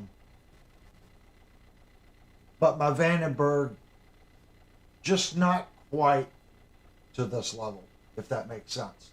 But for the year the Vandenberg was made, way, way, way ahead of its time. You know, it's the Vandenberg's bolt on. This is neck through. The only thing, in my opinion, that could have possibly made this guitar any better is to put a Dave Keller 2700 killer in it, which you can't buy anymore. The Floyd Rose prevented that from ever happening. But for what that is, you're not going to buy anything with the Sustainiac, the frets this has, the ebony fingerboard, Grover tuners, 1500 stainless steel bridge at $1,700. It's the best bang for your buck, you know, hot rod and super strat on the market. If you want to spend a little bit more and you want American made, I would recommend the Jackson Virtuoso. It's about $1,000 more for the neck throw, or you can get a bolt on for about $2,100 or $2,000, depending on the color. I've reviewed both. But it's American made. This one's Korean made. There's nothing wrong with that. Some people just want to buy American. If you want the best bang for your buck in America, buy the Jackson Virtuoso. Mr. Fats says, Avery has some handsome guitars, but if he had to give one away or sell one of his guitars, which one would be likely? We just sold a bunch of guitars. Devastator said the Revstar, LOL. Yeah, the Revstar right now is up for sale. A lot of guitars come here for review, and the ones that I'm most impressed with, I try to keep. Because a lot of times, guys, we go through a honeymoon period. You know, it's something new, so we just fall in love with it for a little bit. I try to keep the ones that get the most attraction the longest. To come back in 6 months and say, okay, I've owned this thing for 6 months. This is what the neck has done. You know, this is what, you know, issues. The Schecter neck, no adjustment in change of season. 0. I haven't messed with it. So if you want a guitar, if it's middle of summer, middle of winter, whatever, and you just want to pick it up and it's going to be right, this guitar has proven to me that it can take seasonal changes and I don't have to screw with the truss rod. I mean, it only takes a couple seconds, but I didn't have to adjust the Schecter. I didn't have to adjust this Chapman either. It's a 3-piece neck. Two completely different animals, but both of these guitars have proven that they can take the change of season with no adjustment. So a lot of people, that's very important to them. Like Kurt, he's up in Michigan. It gets freaking cold as hell, and then it gets hot as hell in the summer. So he needs a guitar that can really take temperature change. So that's why he likes 5-piece, 3-piece, 7-piece. He likes a multi-lamb neck, makes it stable. Where I'm at, it's not too much of a problem, if that makes sense. Just putting it out. If I had to sell one, I don't know what I would sell right now. We're just trying to go through review guitars. The Yamaha RevStar is up for sale, and we're probably going to list 1 or 2 other ones. I just don't know what's going to go up for sale next. What was that? Is there a multi-effects pedal you can recommend with good presets for metal/rock, modern tone? Also, I wanted to know if you use plugins or amp when playing. I do both. I have a Friedman BE. Let me switch. This little Friedman BE right here. I'm coming out of the effects loop into my wing rack, and I have some plugins that I'm using on that. So, of course, it's a little mini head, so it's got a little noise to it.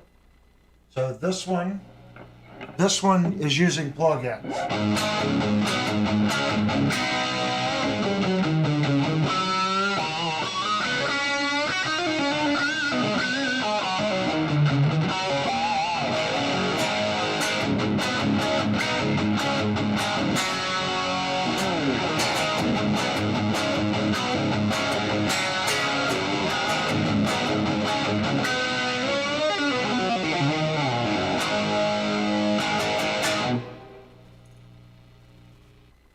So that one uses plugins, and earlier in the stream, we were using this little amp, what's just out of camera view.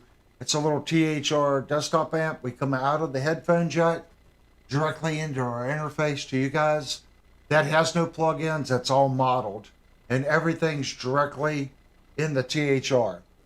Behind me is my other amp. It's kind of hard to see with all the microphones. That's my rack amp, and I use no plugins. It's all late 90s, late 90s, early 90s. So there are some 89 pieces in there, or late 80s pieces. That's all 16-bit, rack mount tube and DSP units. I don't use too many floor pedals.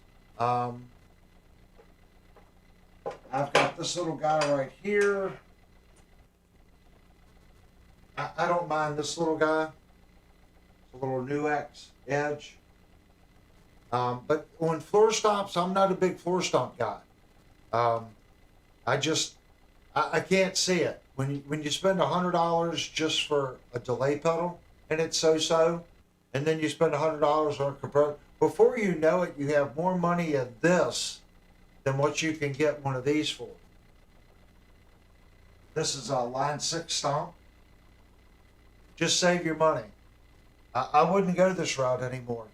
That's just me. If you watch the guys from the pedal show, they swear by pedals. But they're also buying one pedal, and sometimes it's $300, $400, $500 for one pedal. It better be good. If I'm spending $450 on a reverb pedal, it should be good. It depends on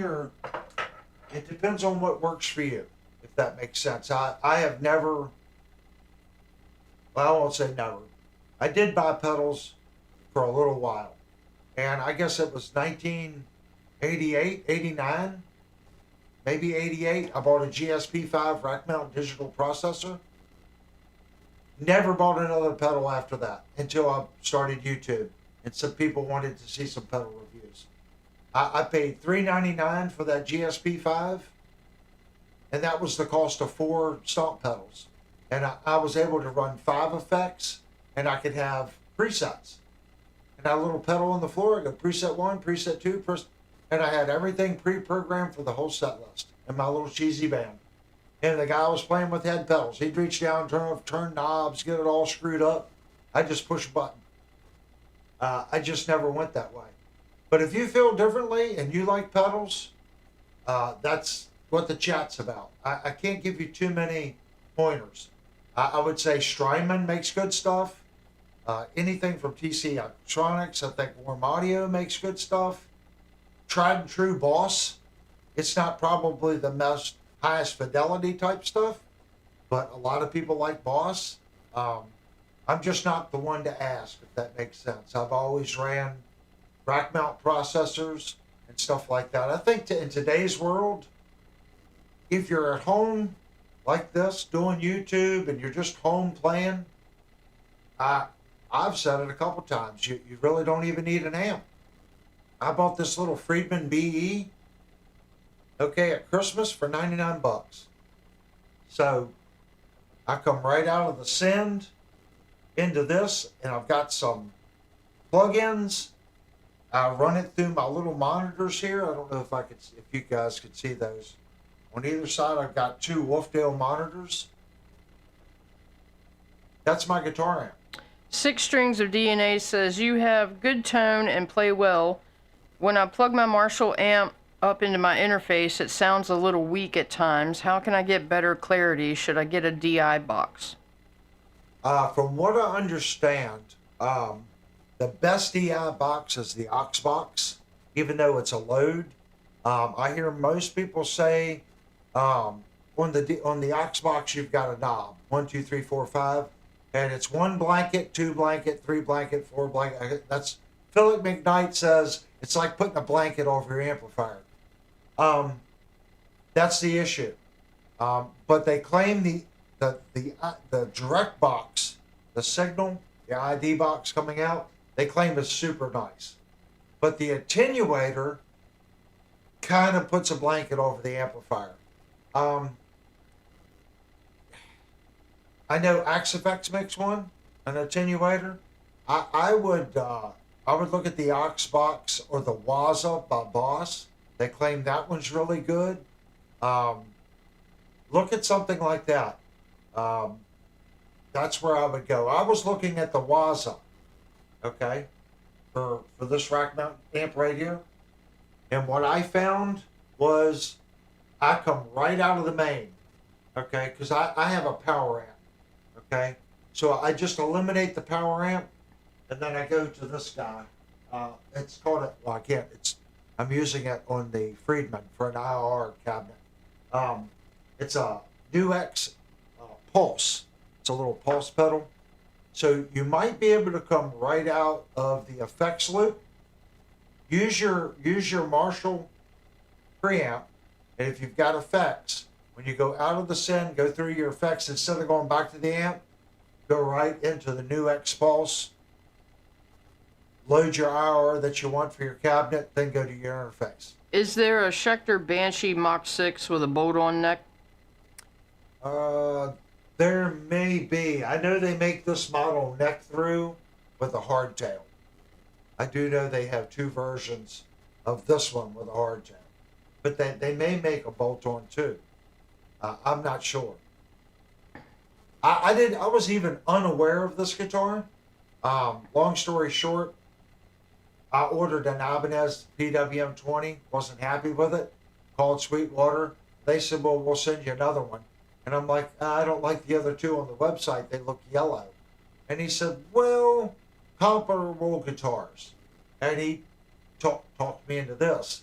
I'm sorry, this is not a comparable guitar to the Peavey PWM20. It is a far superior guitar to a PWM20. About the same price point. If you compare the Ibanez PWM20 to this, there's no comparison. This Schecter is a far superior instrument over the Ibanez. And everyone knows I like Ibanez. I've got a couple, we've got several Ibanezes here at the House of Light. And that's all, like what we were just talking, Wicked Fester just said the Fender would be better than the Peavey Telly. If the Fender fits him, and that's his sound, and that's the feel he likes, then that's the guitar. For me, the build quality and the way the fit and finish is on the Peavey generations, far better than the Fender. Have you ever reviewed a Schecter E1 Electro Resin? I have not. There's so many guitars, guys. We've reviewed what Schecters have we reviewed? We've reviewed Sun Valley Super Shutter, I think a C1, and this one. Have you tried the Donner Arena pedal? No, but I hear they're pretty decent. Before you buy the Donner, look into the what's the one? It's the GP 200. I'm gonna say that would be the best bang for your buck if you're looking for a little multi-effects processor. I think it's the DP 200. They got a DP 50, a DP 100, DP 150. Let me see if I can find that one. I hear nothing but good things about this unit. Let me have to find it. Blue Matrix says play the Schecter and the Vandenberg to compare. Well, the Schecter's going to have a lot more higher gain output.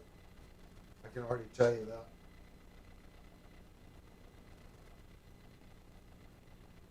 The Vandenberg's got I don't know who makes that. Vailton. That's what it's Vailton. Have you reviewed the Schecter 12-string electric?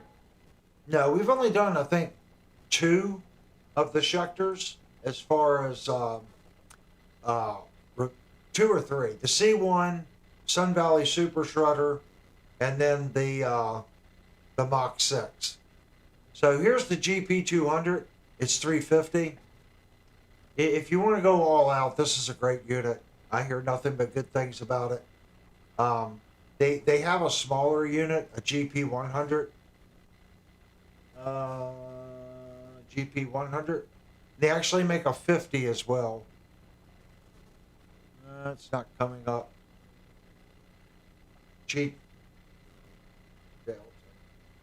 GP5. This is the cheapest one. People go nuts over this one. This is the 5. I think this is the 80. No, that's GP5.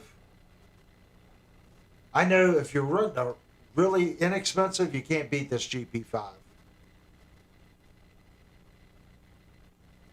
This thing is stupid for what it does and the size. I just haven't heard it. Everyone I've talked to that has one says you're not going to beat it for the price. So you can go spend as little as 80 or as much as 350. Either way, I don't think you're going to lose, if that makes sense. We're going to review more guitars, guys. We look at, I don't, Schecter makes a good product, guys. Unlike Fender. Fender's quality since COVID has really went downhill. So if you're a Fender fanboy, I would suggest you play it first. Fender has really been struggling coming out of COVID with their quality. Not just Fender America, all Fenders. And their price point keeps going up and up and up and up. Were you ever a fan of Elvis or the Beatles and all those bands from that era? Used to listen to Elvis a lot. My mother was a big Elvis fan. Believe it or not, I was never a big Beatles fan. I never got it, if that makes sense. And that's, I listen to the Beatles. I hear them on the radio. The guys at work play it. I don't mind it, but I was never someone that listened to the Beatles, if that makes sense. That's just me. But at the same time, Engelbert Humperdinck, loved Engelbert Humperdinck. I love Neil Diamond. I think Neil Diamond was freaking awesome. I have a very large music, what I like. If I can listen to Neil Diamond and Engelbert Humperdinck, I'm pretty open. And I can turn around and listen to Slayer, on the very next song. I even like alternative. I even like rap. Rap done well is fine. I don't mind it. But it has to be done well. And it's the exact same thing with metal. If it's just constant, and they're just screaming, I can't tolerate it too much. Potentially work, I think I said that right, I don't know. Says you look more like a Black Sabbath guy. What's funny about Black Sabbath? I am a Dio Black Sabbath guy. I'm not a Ozzy Black Sabbath guy. And that really pisses some people off. I think Ronnie James Dio, Black Sabbath, was far better than Ozzy Black Sabbath. And you guys can start throwing popcorn and hit the unsubscribe button now. That's fine. Everyone has something else. I just think the Dio years were they were meaner, faster, hotter, just pushed more than the Ozzy years. That's just me. So when they say Black Sabbath, I'm like, yeah, I'm a big Black Sabbath fan. Dio years. Do you like Roy Orbison? Yes, I do. Love the Traveling Wilburys. I just said that the other night. And Linnell was like, who? She didn't know who it was. I like everyone that was in the Traveling Wilburys. They were all what I call Smurf guys. It's a Smurf band. Every one of those guys were super talented, superstars, and then they formed that band. I mean, of course it's going to be awesome, if that makes sense. I was a big fan of them. But I also like, Pink. I love Pink's music. Some people are like, Pink? I had 2 or 3 of the Pink albums. I thought it was freaking awesome. What was that? Brother, Where Art Thou? I had the soundtrack. I could listen to that whole album. When my son was young, put him in the back seat of the minivan, put that CD in. With the first song, he was out like a light. Okay, loved that. The big question, Bob Dylan fan. Yeah, I like Bob Dylan. He's okay. I don't think I would go out and buy a Bob Dylan record. I would the Traveling Wilburys, if that makes sense. But I wouldn't Bob Dylan. And Kurt agreed with you. He said Dio all the way. Yeah. I think the Dio years were better. And that's not taken away from Ozzy. They had some good songs too. And potentially Work said right on Dio was great. Yeah. There was just something. Dio clicked with that band. He did. It was just something. Even though Dio left to get a faster, meaner guitar player, if you listen to the whole album, I think the Black Sabbath Dio, the whole album was better. When Dio went out on his own and got the faster, meaner guitar player, he had 1 or 2 good songs, and the other ones were, as far as an album project, I think the Black Sabbath Dio was probably better album-wise. Does it kind of make sense as far as the quality of every song? When he went on his own, every album had 2 or 3 just phenomenal songs, but the other ones were, in my opinion, a little on the weaker side versus the Black Sabbath songs that were not the... You always have 3 or 4 songs in the album that are, top notch, and the others are like maybe filler.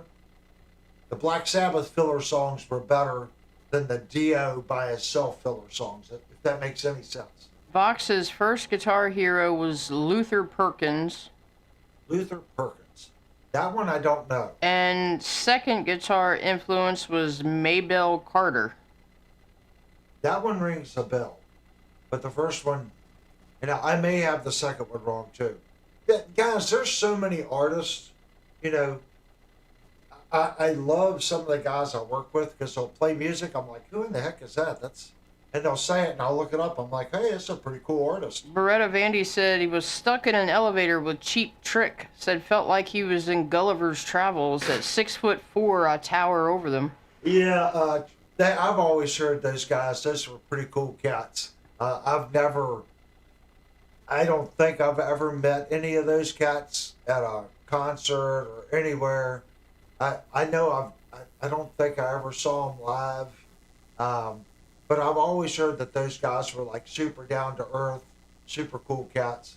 I could be wrong. That's just what I heard. Are you a Stratovarius fan? Stratovarius, yeah. Like I said, I'm up to pretty much anything, guys. The music I listen to the most, that's really not the music that I can play well, and I stopped trying. when I stopped trying to play what I really get into listening to, like Greg Howe, stuff like that, when I stopped trying to learn what the heck that man's doing and just played the guitar with whatever comes out of me, that's when I started progressing as a musician. As long as I was going, what's he doing, what's he doing, I tried to copy, learn this, learn this, learn this. I never went anywhere. Luther Perkins was Johnny Cash's guitarist. Oh, yeah. Well, I'm a Roy Clark fan. I love Roy Clark. What was it? The one, Country Boy Can't Survive? Who wrote that? It was his junior. I can't remember. I was a fan of the old man and him. And Hank Williams. Hank Williams. Big Hank Williams fan. Loved Hank Williams. Liked Hank Williams Jr. Both of them good. And what's the guy that cusses and does all the funny country stuff? He's banned on. You can't play him on the radio. I think he's a funny cat too. A lot of people get upset if you play him. And Maybelle Carter was Johnny Cash's mother-in-law from the Carter family. Oh wow, I did not know that. Yeah, I'm pretty open with all that stuff, guys. I think that's what makes us a round musician. You can hear, I have a lot of blues and I listen to a lot of jazz, but I don't know if, the jazz, the blues, Greg Howe, Chickenfoot. I like Chickenfoot. That was a different band. David Allan Coe, is that who you're talking about? David Allan Coe. I think that's just funny crap. And his musicians, I know they're all paid higher guns, but if you listen to the musicianship on all his albums, they're really good. Like that. Of course, a lot of that's bar time. Weird Al Yankovic. Oh, dude, that dude was so talented. I'm sorry, to do what Weird Al did, you can say what you want. Super talented musician. Did you guys know that he's an architect? Yeah. He said as long as his music sells, he'll do music. If not, I'll go back to architecture. I thought that was totally cool, man. I like Weird Al. The lead singer in our band for many years was a massive Weird Al Yankovic fan. Loved him. Every time there was a new album, man, listen to this. This is funny as hell. So talented. And I probably have heard every Weird Al song ever done because of James. Mr. Inspector, like AC/DC and Paul Anka. Exactly. No difference. Are you a Terry Reid fan? Terry Reid. Terry Reid. Why does that sound so familiar? Jerry Reid. I love Jerry Reid. I don't know about Terry Reid. Jerry Reid was phenomenal guitar player. He was like Roy Clark. I would probably say Roy Clark was better, but for some strange reason, Roy Clark and Jerry Reid, both kind of got shunned from music.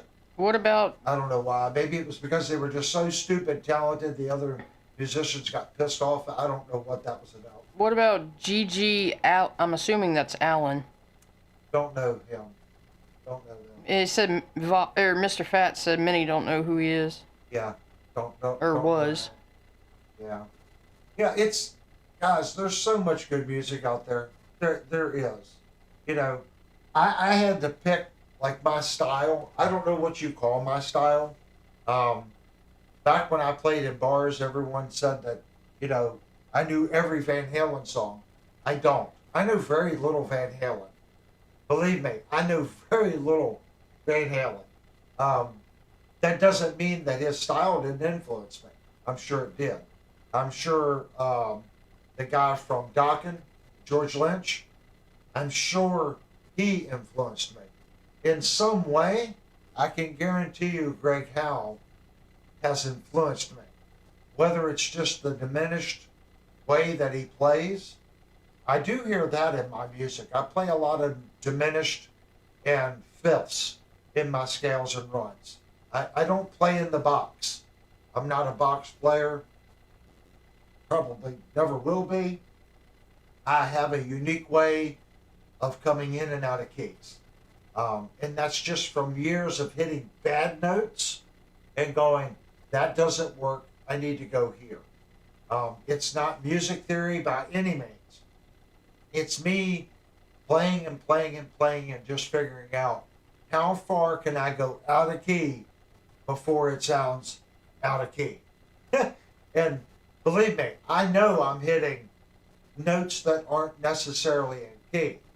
But if I pass by them and I'm playing a fifth that's been sharpened or flattened or a seventh, in certain situations you can flatten and sharpen that and get away with it. Fox said Avery sounds like Avery, and trust me, that's a good thing. Yeah, I think if you want to be your own musician, you have to be really careful learning other people's music. But I think if you want to become a good musician, you need to learn how they're doing it and learn sections of it. Annoying Critic says, I think the problem with modern guitar music is there is too many notes and often no real melody. I say that about a lot of YouTubers. They're blistering fast guitar players, but I can't listen to them very long. Do you like the Axe Assassin Reb Beach? Red Beach. I think that's the second person that said Red Beach. Said that I played the tremolo a lot like Red Beach or something. I'm going to have to type this guy in. You're the second person that said something. I think, wasn't it a couple of weeks ago, someone, can you show me a Red Beach tremolo trick or something? I don't know who that is. I would be curious to see what he does or if he's a YouTuber or a professional musician or what he is. I apologize if that's someone that is sacred to somebody. I just don't know who that is. I'm going to look him up. I'll look him up tonight. Kurt said Avery style reminds me of the band Jackal. You know, I was a big Jackal fan. Jackal's a kick-ass band, man. Reb Beach is from Winger. Oh, okay. Yeah. I saw Winger live. That was a Smurf band too. And when I say Smurf band, these were all guys from other bands that were all very talented and successful before Winger. He played Winger, Dokken, and Whitesnake. Yeah. A lot of the bands that we realize, believe me guys, these guys migrated.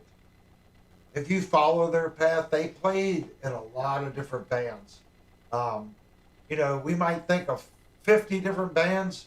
How many different musicians were in those 50 bands? Do you have any tips for melodic guitar playing? Just keep with it. Play the guitar, and instead of doing what most people do, okay, let me unmute this sound. This is the BE. And instead of sitting here and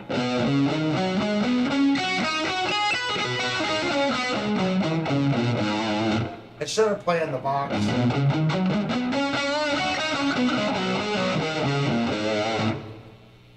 play up and down your neck. Learn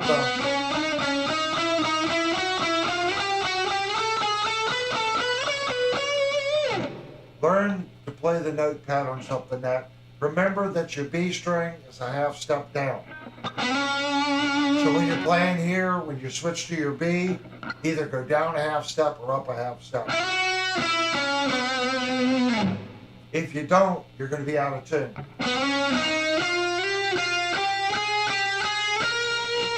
Versus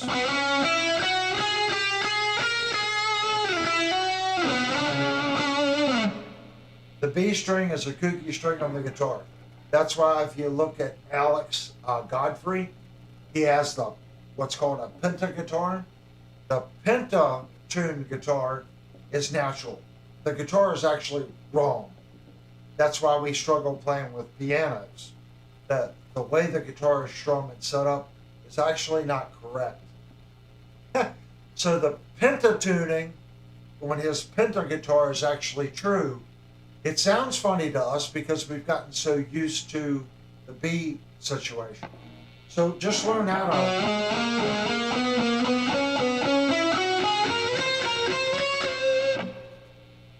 You can go up in the box, but remember you can go back and forth on the neck too.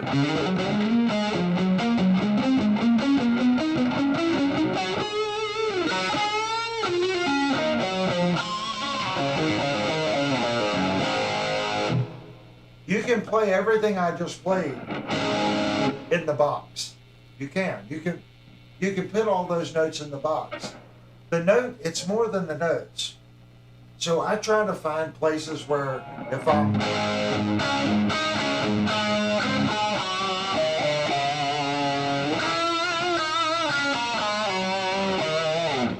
you want to deliberately come up. Whether or not that's right or not, play with it.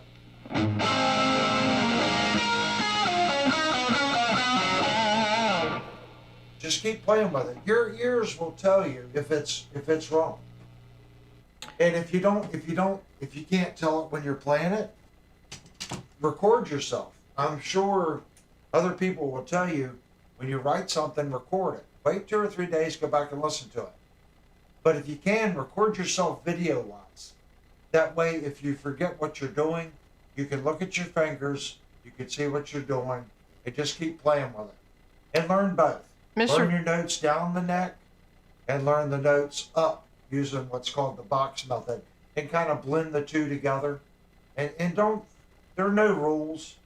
That's the big thing. Don't let someone tell you can't play that note, because I can bridge to that note. I can be an E and bridge to D and then bridge it back to E. There's a way that you can do it. If you want to hit a particular note on an accent and it just has to be there, just write a bridge and make it happen. Mr. Fett says, do you agree the rock star era is over? We haven't had a real rocker since the death of Dio. 1 second.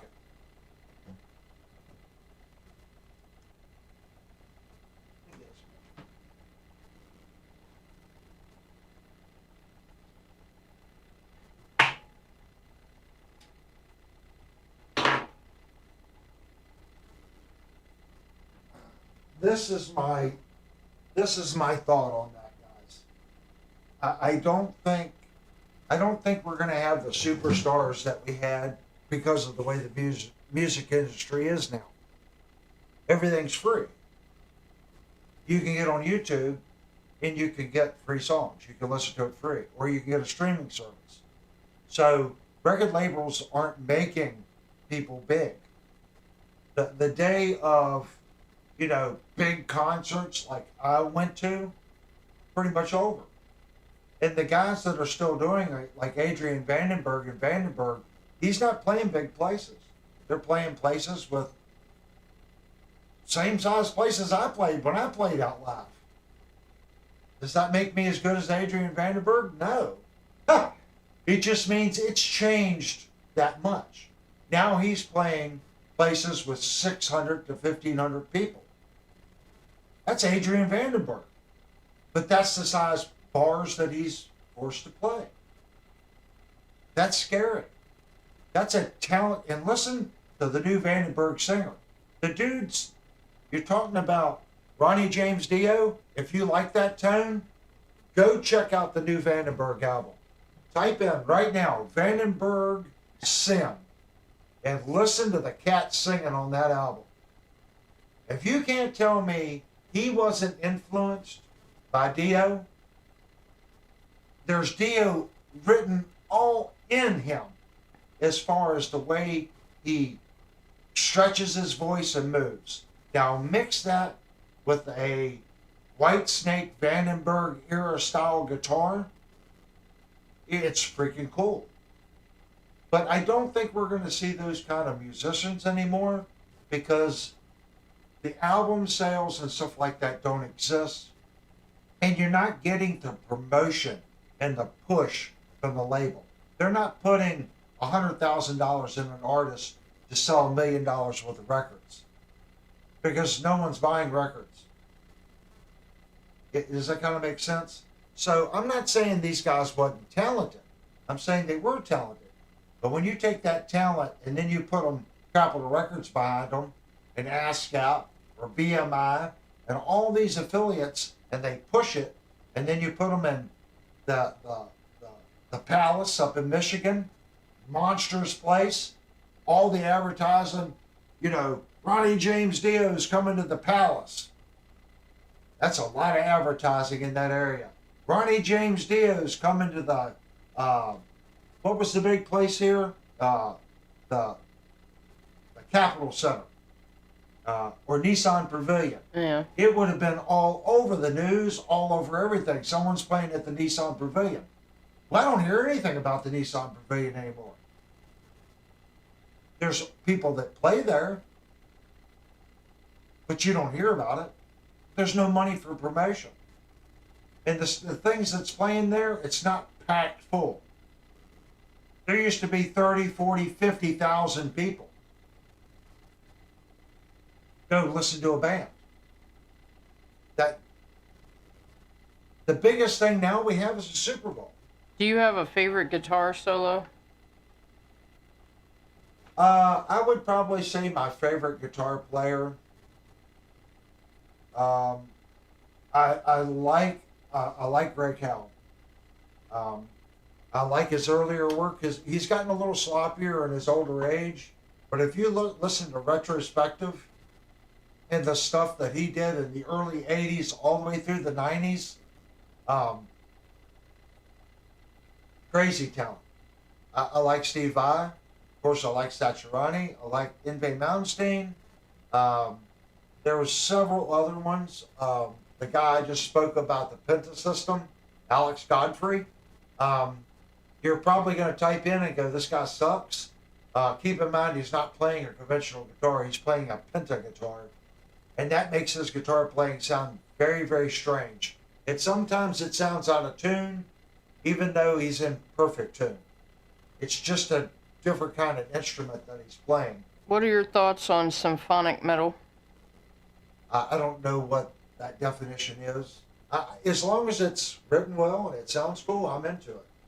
I'll listen to everything, really. It doesn't bug me. I know we get more older, like 35 plus here. 35 to 75 is our target audience. We have very little audience below 35. And a lot of that is how I play the guitar. The newer style, everyone for the last couple of years is trying to do the Palinthia stuff. You know, I think that's a cool way of playing. I'm not going to say it's not talented playing, but I haven't heard them actually write a structure with chording. I really haven't. Most of their stuff is structurized overlay off the two guitar players. So they're playing off of one another.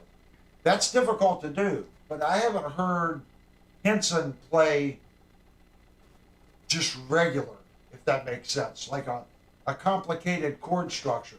It's always some type of hybrid style playing. Does that kind of make sense? That's nothing against them, but a lot of the younger generation has that style, this hybrid chording, hammer-on, multi-style playing that's all going on at one time. I don't do that because I suck at it. It's just not something that I've practiced. I understand the concept behind it, but I have not practiced it. I mean, maybe a second, two here or there. I could probably count all my practice time in 10 minutes that I actually sat and said, okay, how's the polyphia or the chord structure with the running? They're not the first people that did it. There was a fellow, Stanley Jordan. Stanley Jordan, I think, was the first guy that would pop the chording, do secondary chording, play lead. Even though this was technically the rhythm hand, he'd go back, play the lead, then come in here, tap his chord. He did the polyphia stuff just by himself. Polyphia kind of needs two guitar players to pull it off. He did it with just himself. So I love him. I can't think of all of them. The one I just mentioned, now I can't even think. Stanley Jordan. That dude was stupid talented. Used to love his music, don't listen to it anymore. But there's so many artists that didn't make it to the big time. Well, I guess Stanley Jordan made it to the big time, but he didn't make the money that Ozzy Osbourne made. He didn't sell the albums Ozzy Osbourne made. But I think musically, far more talent going on there than Ozzy. Does that kind of make sense? As far as the structure, the chording, and just the raw talent to be able to do that. That's just my thoughts on it, guys. I'm not putting any of them down. I just don't think we're ever going to see superstars anymore. Because think about it today. Someone like that would not make it anywhere. He would have to start a YouTube channel, get subscribers, and sell off, tracks through Pandora and all these other streaming services. No one's going to pick them up and do an album. What's that real young kid that from Russia? Got the wild hair. Looks like he's got I don't know, young guy, glasses. Played a lot of Yngwie Malmsteen stuff. That guy is stupid talented, but he does YouTube. I mean, that guy can play anything. And I think he's like 21 now, 20. Can't remember his name. He started YouTube many years ago. He was like 12 or 13 playing just wild stuff, all crazy talented. Now he's in college, still doing YouTube, but there's no music career for him. That's scary. And I look at how well I play guitar, but I have a family, so I'm not interested in doing anything like that. But up and coming musicians, that's the wall they're hitting. So I think you're right. There's not going to be any major rock stars like what we're familiar with. And that's a shame, because there's going to be a whole generation that misses going to concerts. Are you talking about Max Ostro? Max Ostro. That dude is stupid. And it's not just, there's that, what was it, Tina? That girl that played guitar? I forget what kind of, she did get a contract with this guitar company. Tina something. She was stupid talented. Again, they're not professional musicians. Not now. They've moved on and done other things, and they do YouTube on the side. They've went into marketing or this or that. They're crazy, crazy. I think Dr. D and her did a couple things together. Even that cat was stupid good. It's a completely different thing now. And I don't think we're going to see the stupid star type guys. And if we do, it's not going to be talent. It's going to be someone thinks they can push this and make money. Beretta Vandy's got a good point. He says kids nowadays don't have the attention span to keep up with rockers or rock stars. I kind of agree with that. They think that they're going to learn to play a guitar in a year or two and be phenomenal. I think they can learn much faster than I did because you have YouTube. So now you can watch the guy, you can hear and you can watch. Before, we had to get a VHS tape, $50. It was all grainy, it was hard to see the fingers, and that was it. If you wanted to get another one, you had to pay more money. Or you had to buy guitar lessons. Or you went out and you watched the band live, and by the time you got home, you forgot everything. And that was the problem with guitar lessons. Now, you can just replay, skip forward, rewind, whatever you're doing on the internet. There's these guys in 10 years, if you're new, there's no reason, I'll even say 6 years, just picking up an instrument, watching YouTube, and if you practice, in 6 years you should be a monster guitar player in 6 years, especially if you're young. Because your eye-hand coordination is far better than anyone at my age group. Far better eye-hand coordination. If you practice an hour every day for the next 6 years, you will be a monster. Because you will be able to watch to the T and get all the music theory, all the structure theory free on YouTube if you want to learn it. BTM said Tab alone propelled him. Right. But think of how long it took you to learn. What I'm saying with YouTube, Learning and seeing is a very quick thing. You can hear it, you can see it, you can practice. Stop. Oh, I'm screwed up. Back up the video a little bit, hit play. Okay, that's where I'm wrong. And you can keep doing it until you nail it. And if you forget, you can go right back to that video and go, okay, how did that go again?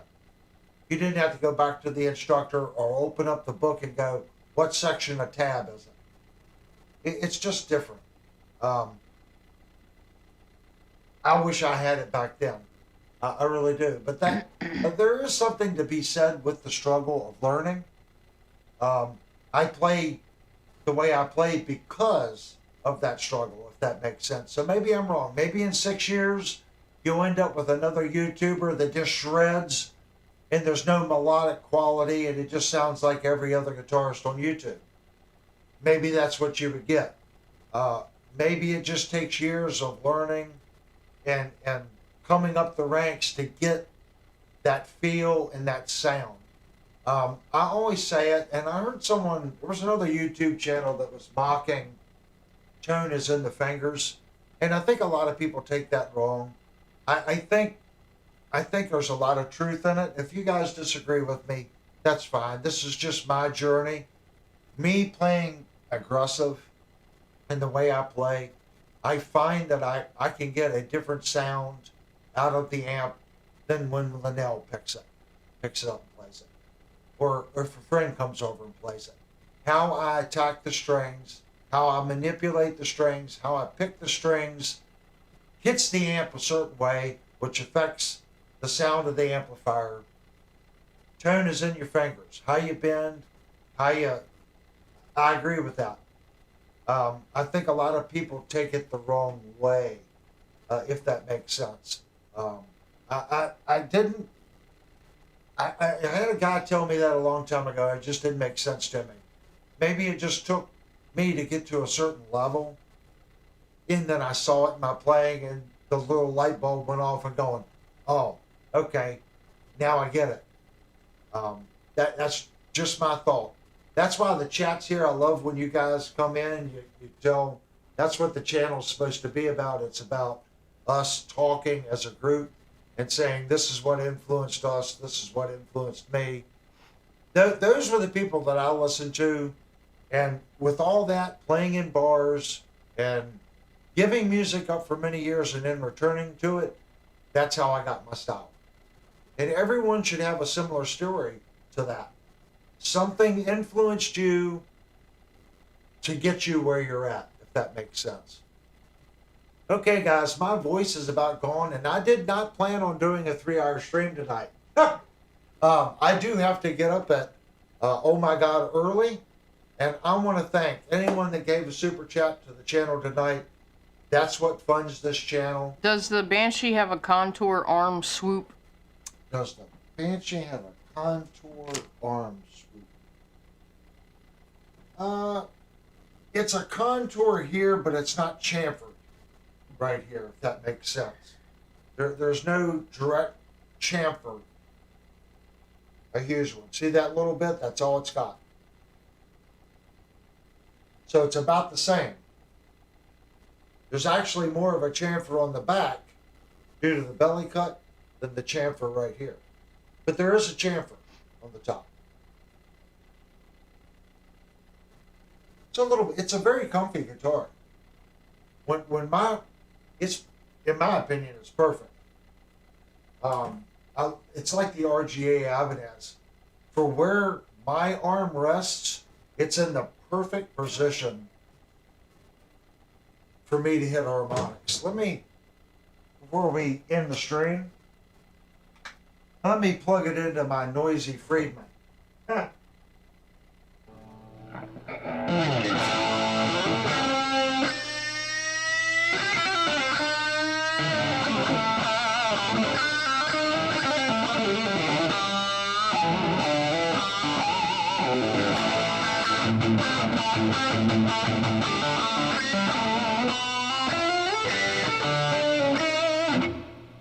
That's what I mean. Vav. You've got to keep practicing. Vav, V-A-V, gave a super chat. What's this? Vav, V-A-V, gave a super chat. Oh, thank you so much. Every little bit counts, man. Thank you so much. That's what I was saying. When we practice, I don't play in a box. So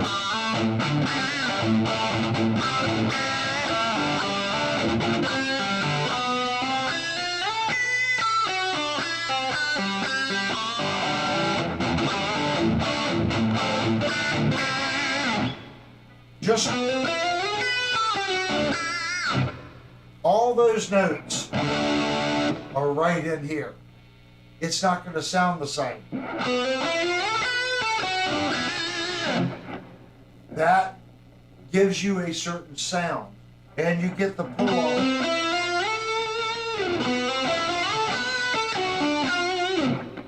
That pull,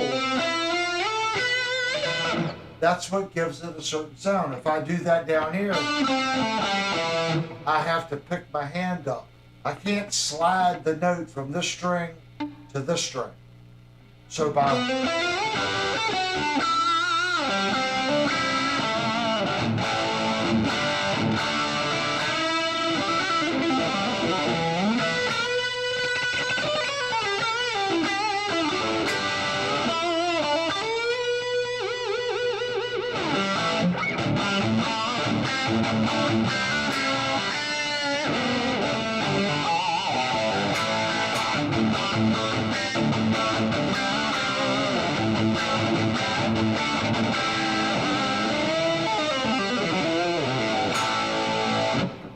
you just got to get a feel for it. The biggest thing you can do is just play it like you stole it. The more feel that you put in it, the more attack, it's rock and roll.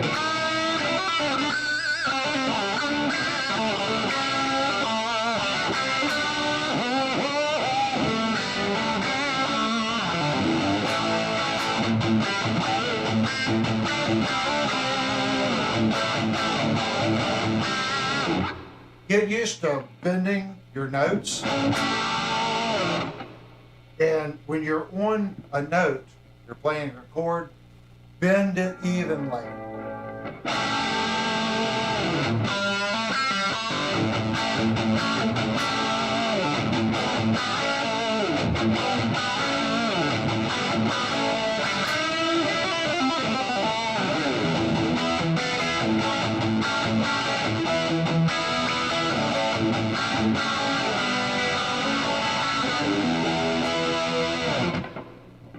Not saying play it that fast. Play slow. Okay? Another thing, a lot of people get used to, if you can't play it slow, you can't play it.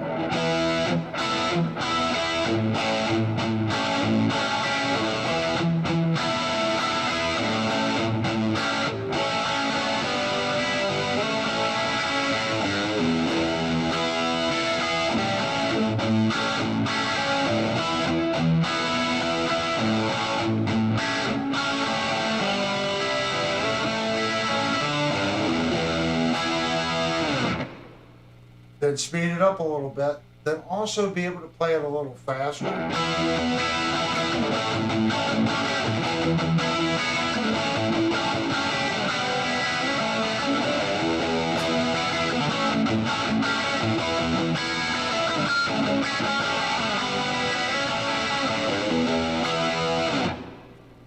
Get it to where you can play a little faster. That's going to make your normal speed feel a little easier to play. Beretta Vandy said, I'll check on the Classic 50 for you this week and try to get a message to you on his answer.